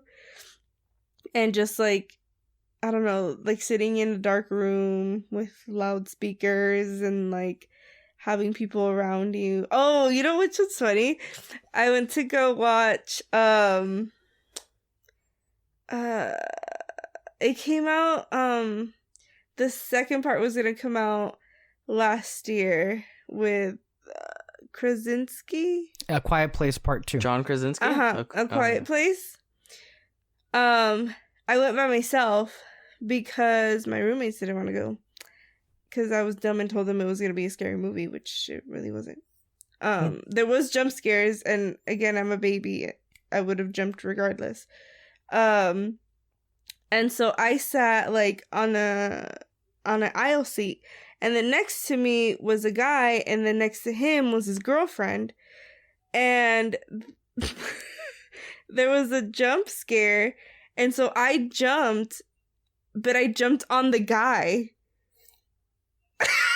What? Wait. No. And it was just a reaction. I didn't mean to do it, but I jumped, and I jumped on him. Not sat on him or anything. I just leaned in against him. And I started laughing because I was just I am so sorry. I didn't mean to do that. It was pretty funny. That's pretty funny. Yeah. There's a lot of those funny stories where we have some awkward things happen. I know to give you guys moments to think about those yourself, but Alexis, you and I shared one that was pretty weird, random, and hilarious. We were watching La La Land, remember? What is going on in La La Land? You want to tell So, you know how, like, in the movie, they do kind of like, or when they put, like, the seasons up on the screen, Mhm. and it gets all quiet? So, in one of those, which was, I think, like, right before they break up or something, or right after it was they towards break the up, very end of the movie. yeah. I had a keychain where if you, like, squished it, it was a Darth Vader keychain. And if you squished it, he did, like, the breathing thing. Okay, continue. I see where this is going. And so in that, like, moment where it was pure, just, like, silence, I move and the keychain went off. And it was so, literally, like, everybody started laughing. The whole All row. you hear is... It was That's funny. weird.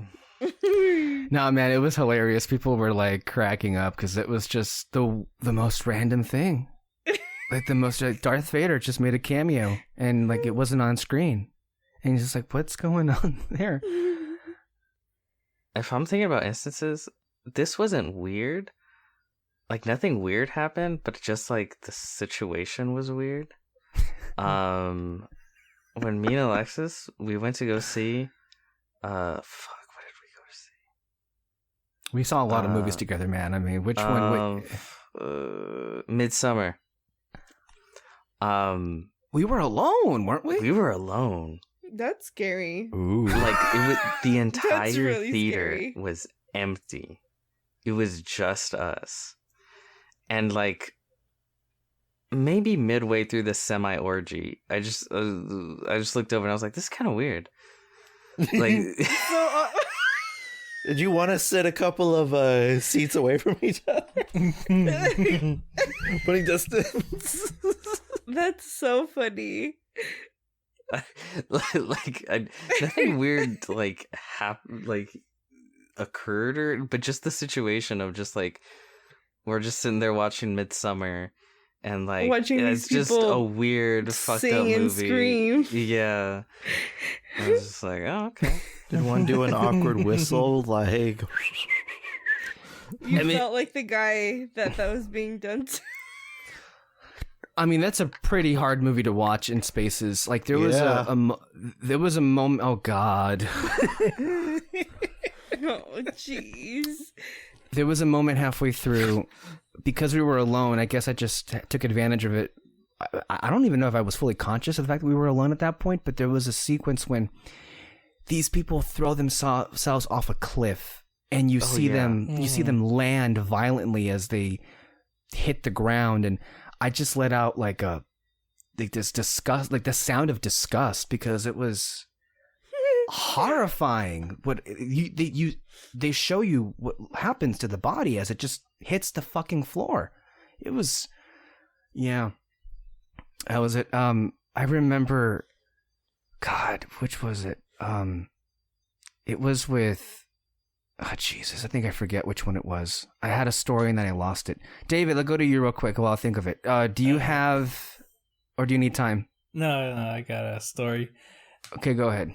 It's funny to me. You guys might find it sad. I don't know. But,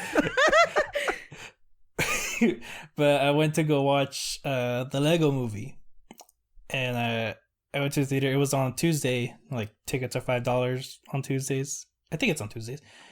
But also, the theaters aren't that full on those days. So I was super excited because, again, they're not that full. I really thought it was just going to be me. But then I go in and like there's a huge line. And there's like this huge line for the tickets, huge line for like the popcorn and stuff. And I'm like, who the fuck are you guys? Like, this is supposed to be my time, goddammit. And all that. And so I was just like, okay, whatever. But like I went to I saw the movie, loved it and all that. And then the next day, like immediately when I woke up, I realized why there were so many people there, and it was because it was Valentine's Day. So I just find it sad. funny that I celebrated Valentine's Day by myself watching the Lego Movie. All by myself. That's funny. Yeah. Because that would happen to you. Poor David. Don't worry, David. After Joe Biden gets rid of Christmas, he's going after Valentine's Day next. Well, Peter, it seems to remind me, this is not related to Valentine's Day, but I think a romantic movie of some kind. This is before I think you and I met, or maybe this is before you and I were doing the videos together. Oh, how cute. You told me, okay, that's funny, but you told me a story about when you went to go see The Fault in Our Stars by yourself. I didn't. Well, you did. You ended up. That's where I ended up. That's where you ended. But that's not how it started. You want to tell that story? No. I've never even seen that movie. Me neither. It's good. It's fine. The guy dies of cancer. The guy dies. There's an awkward moment in Anne Frank's attic. Oh yeah, they go to the Anne Frank attic. What the fuck? It's just because like she always wants to go to Germany or something, and like she wants to see that like museum, and like I hate that scene honestly, because like it's a moment where they finally like decide like, oh, we want to be together, and they decide to kiss in the museum. Oh yeah, they kiss in and Anne then Frank. people start looking at them and then they start clapping, and I'm like, What the This is- fuck? What? this is so Yeah, stupid. it was weird. The not movie's the kind of weird.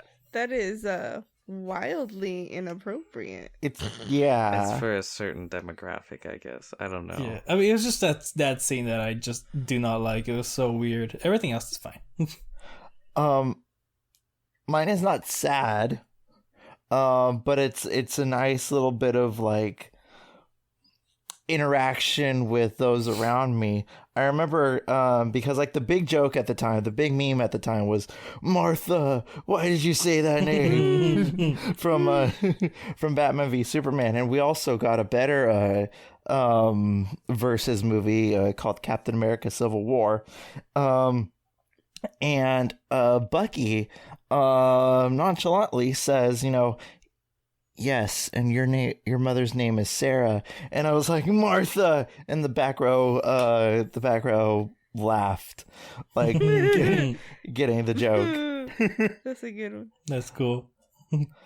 There are times where an audience could be annoying, like Oh God, let's not go there. But if you want, please go ahead. like I remember watching Catching Fire. Mind you, I never read a Hunger Games Be book. mindful of what you say here, Kyle. Some previous instances of you saying this story have been cut, but just be careful. And I was absolutely baffled and pissed that these girls were spoiling the movie for me, because like Catching Fire, it was like beat for beat, like a faithful adaptation, and they were of the book, apparently, because they were saying, oh, this is the part where Lenny Kravitz is gonna die, and lo and behold, like 2 seconds later, Lenny Kravitz dies, and I was just like, what the fuck? I would have turned around and been like, "Hey, can you not? Because It's not, can you move?" You've been through some of those, haven't you, Alexis? Like, there's been somebody behind you that's just been like, we've all had that guy behind us, right? Where Not that they were like spoiling anything. Oh, actually, you know what? It was for Endgame. When I went to go see it with my dad, and the guys behind us like would not shut up. Like they kept, and like, it wasn't like, because obviously with a movie like that, I was expecting like people cheering and like stuff like that, but no, like these guys were like talking about like criticizing the movie, And when we left, my dad was like, dude, like those, I wanted to tell those guys to shut up because they like ruined the experience, kind of. Yeah, like a bad theatrical experience can really, unfortunately shape the way you feel about a movie, because if it's ruined for you, you're just in a really bad place. We shouldn't have to tell the story again of Finding Dory for me and Kyle. That was I have not revisited that movie because it annoys me to no end because of that. And it was hilarious too. I mean, looking back on it, I mean, it was awful. It was horrific going through that. But it's like, I don't know what we expected overall, honestly, with that movie. It was what it was. It is what it is. Yeah. God, I want to say Force Awakens was fucking fun as hell. Yeah, one of my favorite memories is like you literally starting the applause. Yeah, I did start the applause, didn't I? Yeah, when the opening crawl came up. Yeah, it was like, da, da, da, da. I was like, and then everybody was like, yeah. The entire theater started clapping after Kyle was the one that started it. I broke the ice. And I was, but yeah, I mean, that was a fun experience all in all, because like Star Wars was back in our lives, baby. It was time. It was here, Han Solo, Chewie, Leia, everybody was there. And we were just ecstatic that we finally got this universe back in our lives. Only for the opinions of Star Wars to completely, change the tide a couple of years later. But the thing is that like that was like Star Wars, I think, is like at the epicenter of theater going experiences, I think, because like it was something that we all loved, and seeing that, I think, was good. Ooh, I remember everybody when we went to go see The Invisible Man last year. I remember when the paint was thrown. I'm not going to spoil it in case anybody, because everybody here has seen it. No, but for those listening, I remember when the paint was thrown in that scene, and everybody just like, oh, ah! Just like, yeah, like scared, but then, applauding because it was a good scare. Also, like, I remember everybody in my theater for Godzilla King of the Monsters, like, when the monster... I just watched that one right before we started recording for the first time. What did you think? Okay, first of all, what did you think of it? So my dad and I saw Kong Skull Island last week, and then we saw this one today. I love them. They're so good. And like the whole time I was like, people didn't like this, but it's so good. They're a lot of fun. Yeah, they really are. Not in the movie theater that I was in, because everybody was treating like this movie was like everybody was gathering around a UFC fight or a WWE, brawl, and everybody was like applauding. They're like, and I remember hearing one adult like in the corner saying "fuck yeah," in the midst of children. But it was just funny. Everybody laughed at the guy, but everybody treated it, again, this is like a solo movie experience, because I did a double feature with Rocket Man and Godzilla King of the Monsters by myself, but like everybody was just like, fuck yeah, and like applauding when Godzilla is doing his thing, and the music, like the hardcore fans, I hear the hardcore fans just like when Akira Ifukube, I think that's the name of the composer, when the theme song starts playing and everybody is like, yeah, let's do this shit. That's one movie that I wish I would have seen at the movie theater. I didn't really think that the movie was good. I thought it was okay. But like the Power Rangers movie, I wish I would have seen it with a group of people just for that specific scene that comes on. Yeah. I did see that in theaters, and I remember when I know what the part you're talking about, and when it came up, everyone like was just alive in that moment. Yeah, I would have loved to have been there. I was ecstatic when that scene happened. Peter hated my guts. Yeah. Because, like, I was like, fuck you. And then Peter was like, oh my God, just absolutely hating being with me at that moment.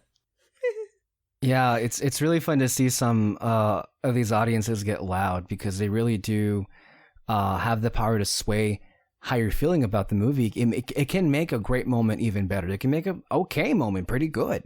I know for Peter, when I wasn't around, I was in San Diego, but Kyle and Peter would go to the theater quite often.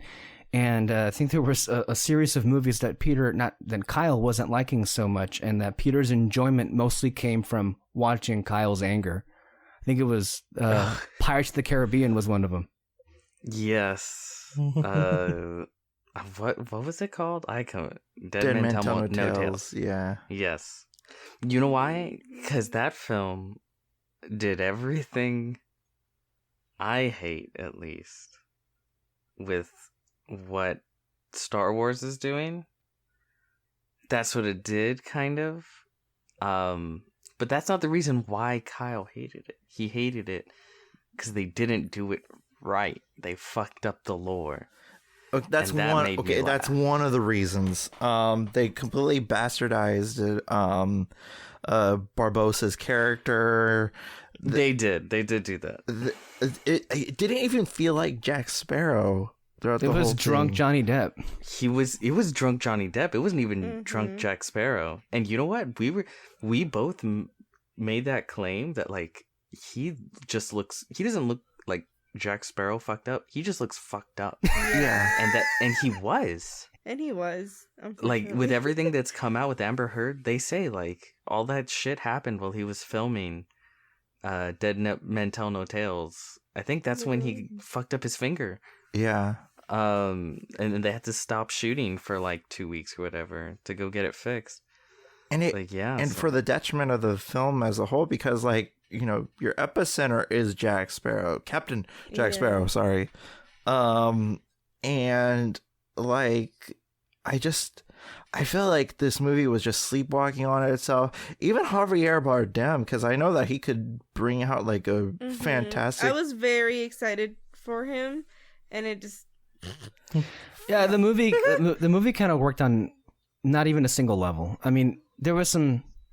It really was, like, a shadow of what it used to be. It felt like it was trying to recreate what the first three films were, the first film was, and it didn't get off the ground very well for a number of reasons, and that was disappointing, And going back on, like, when the audiences get really loud, I think, to my memory, the moment where, and I'm talking about, this is like rock concert level, or maybe even like 10 rock concerts, where it felt like every person in the theater was like screaming at the top of their lungs. I mean, it's a cliche at this point, but it's the portal sequence from Endgame. Yeah. Let me be cynical here for a second. By the time Endgame came around, Marvel audiences got a little too overindulgent for my case. Like it was getting to the point where I couldn't hear dialogue because they were fucking screaming every 5 seconds. Someone would take a piss and they'd be like, "Woo, he's dead!" Yeah, taking a piss. Taking a piss. Yeah. Did it get that bad for you? I didn't get that bad for me. It started to get that bad. I couldn't. Okay, the thing is that when I saw it for the first time with one Mr. Peter Martinez, like, I couldn't hear anything until it dropped dead silent when Thanos said, "I am inevitable," and Tony Stark said, "I am Iron Man." And then after that, you couldn't hear anything. You're saying you couldn't hear that entire action, that whole third act of action. You couldn't hear anything because everybody was like freaking on the top of the lung screaming. Like, it started when Cap got Mjolnir. Oh my god, yeah, that was It hilarious. started from then, and it didn't stop until Thanos snapped. Hmm. You gotta remember, this was like opening weekend. Every single movie theater, every single one was open.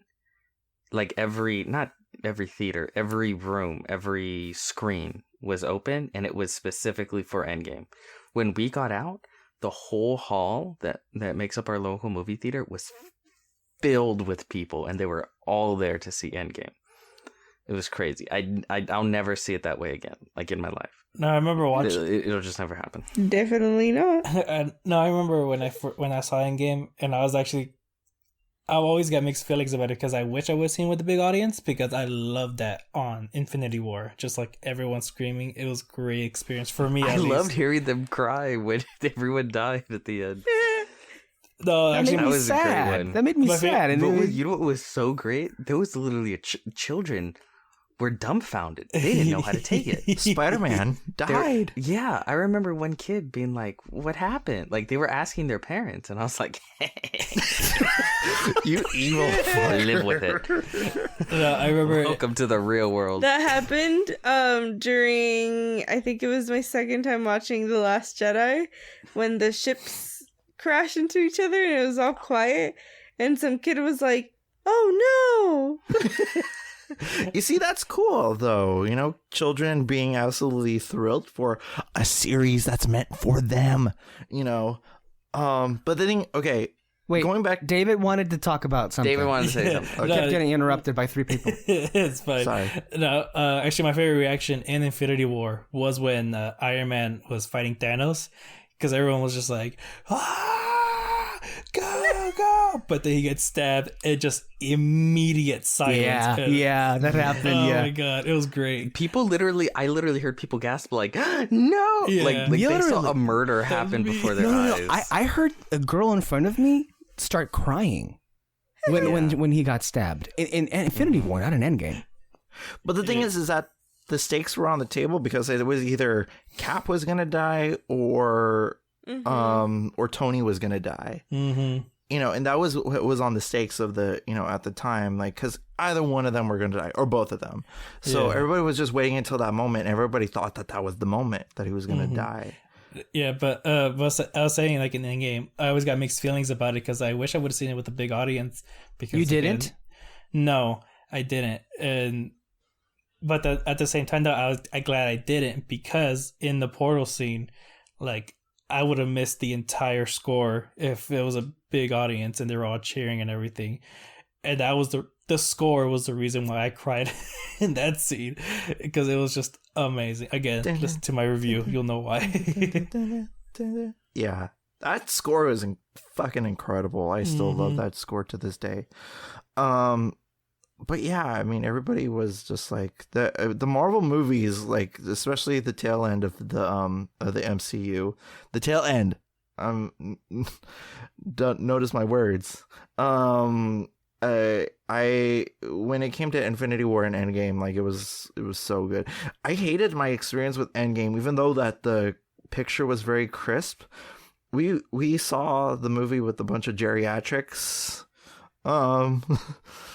Yeah, so this is so strange. Like, it seems like all of us with that movie, we had different audiences. Like, I had, because I think I saw it the most. I saw it with a different mix of people. I saw it with a full crowd, with like fans, and then with casual fans, and then with like almost a near empty theater. So, but each time people were reacting pretty strongly to what they were seeing. But you said a geriatric crowd? Geriatric crowd, yeah, like a bunch of old people just taking a trip to the cinema. Where did you see it? In San Diego. Why did you go to San Diego? Because we wanted to make it a thing, because like it was one of the last movies, and you know, and so we wanted to make it a thing, even though Peter saw it the night before. That was Infinity War. That was Infinity War. Yeah, that's what I'm talking about. Infinity War. You said Endgame. Oh, I did? Yeah, you did say Oh, Endgame. Infinity War, sorry. Because it was like one of the, you know, the last Marvel movies, and so we wanted to make it a big deal. And I was gonna, I was waiting until marriage, and then Peter went to go cheat, on me behind my back, seeing it, and you guys called. We never made a commitment. That's on you. Sure. If you liked it, you should have put a ring on it. You tell that to yourself. But yeah, and then you guys were calling, and I was like, what the fuck? Because I know the Alexises were gonna go watch it. Not together though. We were in different regions, so we were not. Yeah, but nevertheless, you guys were gonna go watch it. Right? Yeah. I mean, nothing was stopping me from seeing that opening night. Nothing. Yeah. And then you guys were calling. I'm like, oh, you guys are probably talking about it. And then I see Peter walking out into like the freaking parking lot, and I'm like, oh, this fucker. You went to, so I was the only one who didn't know what was happening. The agreement was that we would go and see the movie together. I never said that would be the first time that I would see the film. Seems every person on this podcast at one point has a particular case of miscommunication. Yeah, I don't know what to tell you. There was another, I think one of my favorite movies to watch at the movie theater, or like experiences, was seeing Scott Pilgrim. You saw it in a movie theater?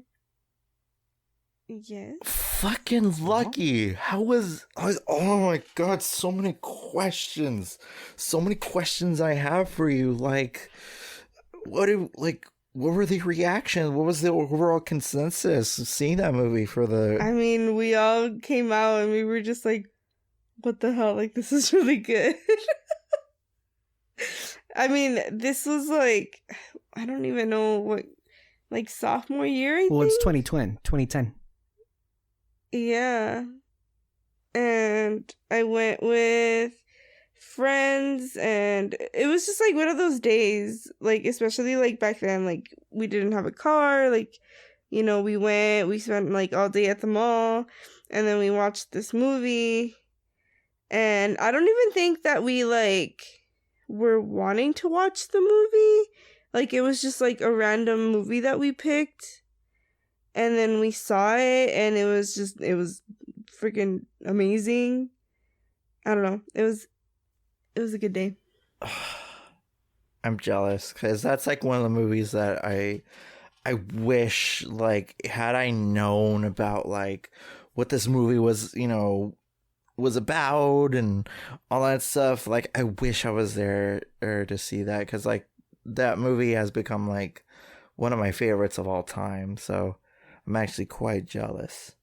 I remember in our community, because our community is a big Dodgers, LA Dodgers community, and I went to, and so is my family and everything, and we went to go watch 42. They weren't treating this movie as a movie. They were treating it as a sporting event. Like, they were watching freaking a round of baseball, and everybody was like, yeah, go, and like treating it again like Godzilla, King of the Monsters, but for a completely different reason, and just like everybody, like, we sat at like the, the front of the movie theater. Like, that's how jam-packed it was. But 42 was like one of those movies that I remember very vividly because of that. Just like everybody passionate about a subject matter. That movie pisses me off. And it's really good. She likes but it gets me so mad. She likes it. It's just the way he was treated. Seeing racists Okay. pisses her off, is what she's saying. Okay, all right. I was Wait, just like, what the fuck? What pissed you off about this? What pisses her off? Watching racism happen. What are we talking Oh about? my god.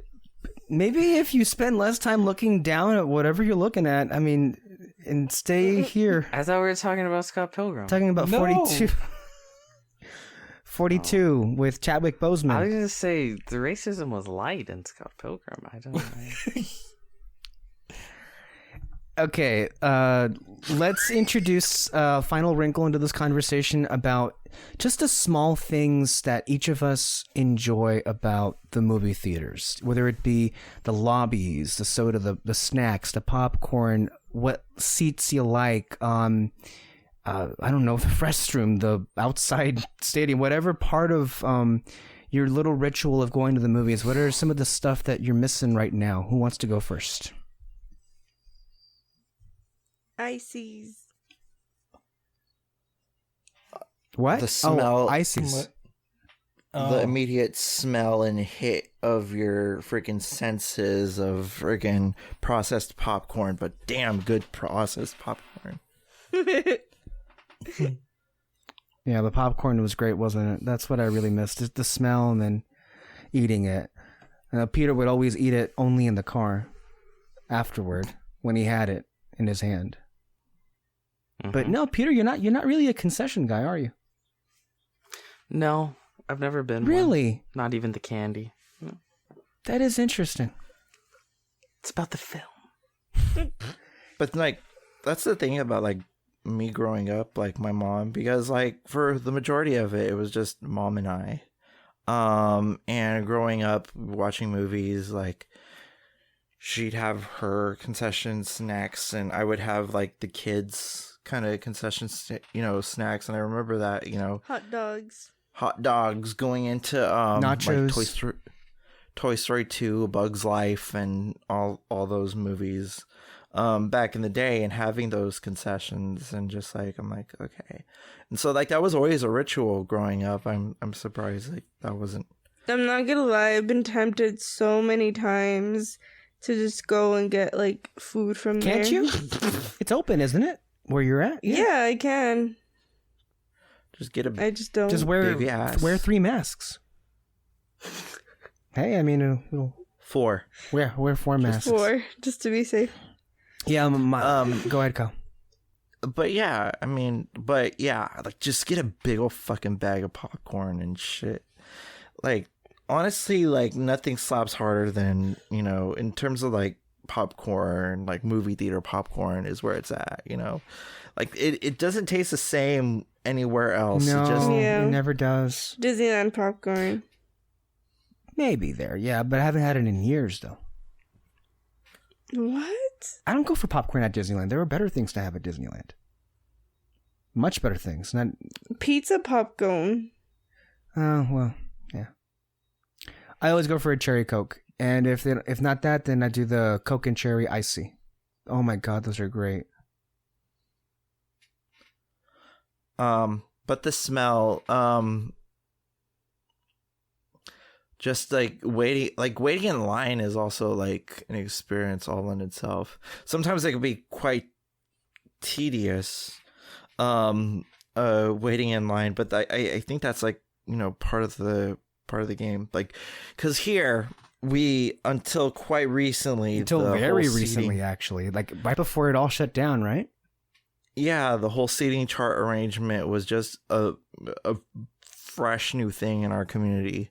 But just like waiting in line for like the big premiere, like I remember in the Force Awakens premiere, like people set up like a whole like freaking TV out on the front lawn of the Cinemark we are at, and playing Star Wars, movies and playing Star Wars music, and it just felt like a big old ordeal, kind of thing like that with people, and this sense of not community but like togetherness, I guess, is one of those things that I miss about the big tentpole blockbusters. Yeah, honestly, there was a tweet by Perry Nemiroff. She was a former Collider person the other day that almost kind of brought me to tears because of what she was describing. She actually recently, as last week, she booked a whole theater for herself, just her.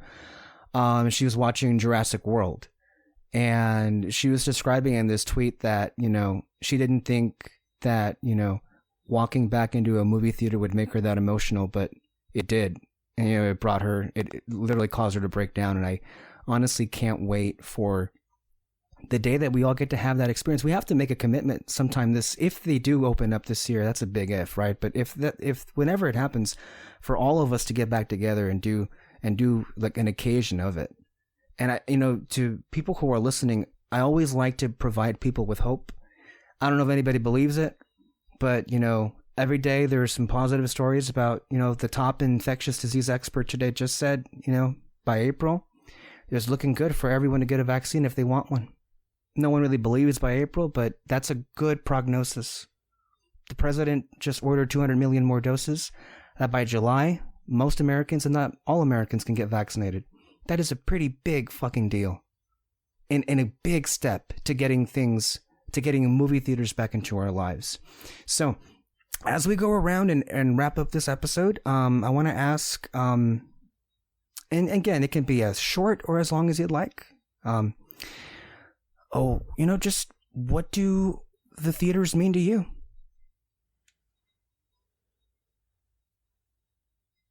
Just happiness, joy, excitement.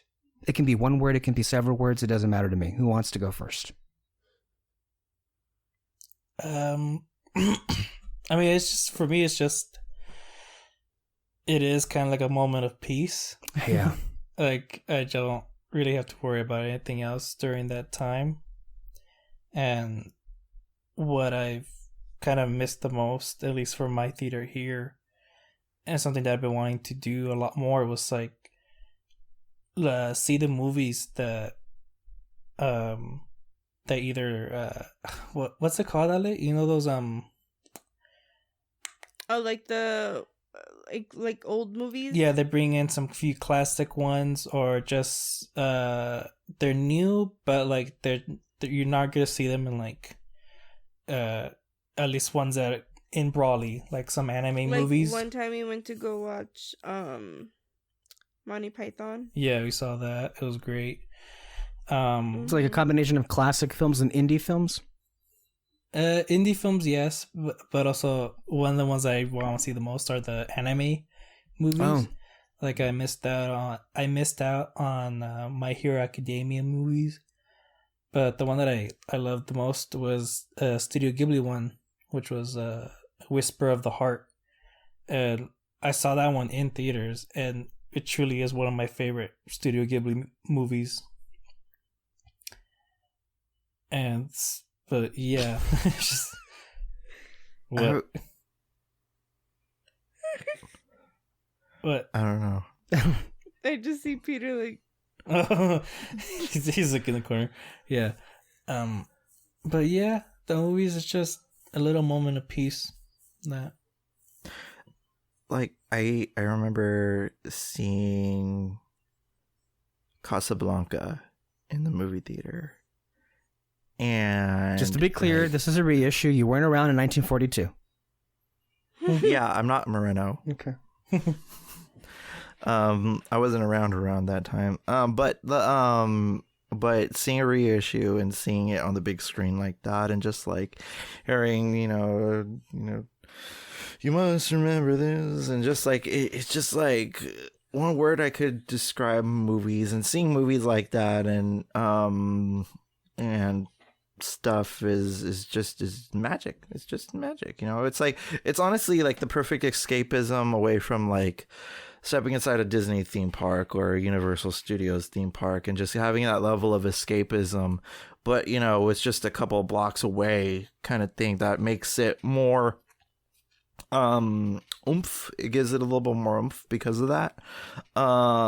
And because of that, I think that because of that level of escape, because that's what you go to movies for, you go to escape your problems for a while, you leave whatever your current problem is or your current situation, and you leave it at the door and escape into somebody else's world or somebody else's problem for a little bit. And that, I think that is where movie theaters really shine, and just like having that, and also having other people coming into a movie theater and experiencing that along with you, I think is another big deal that that really sells home the fact that movie theaters are important, and there are cultural something stone. I'm trying to think of another word. Cornerstone of civilization because of that. And honestly, like, we kind of need that again, like that type of unity. And I hope we get movie theaters back soon, sooner than later. Alexis, what do they mean to you? Yeah, ditto. Great. Well said. Peter, bring it all home here. Movie theaters are good. I was suspecting that we're going to go in that direction. No, I mean, everything that everyone said is just right. They're kind of everything, and I miss them dearly. And I know that, for whatever reason, the theatrical experience and the movies themselves have been such a big part of all of our lives. And in many cases, why we're all friends right now. So they mean a great deal for me. And I can't wait to get back. Well, I suspect we want to close this off now. That way we can all go watch WandaVision. I know everyone's watching the clock. It's about 10 minutes to 12. So I had a feeling that's what it was going to be like. So, but we're done anyway. Roll credits. Roll credits. Yeah, we're all looking at it right now. We're 90 minutes away from midnight, so there we are. Can we do like a group watch? Hey, I'm all for it, but we got to close off the podcast first. Yeah.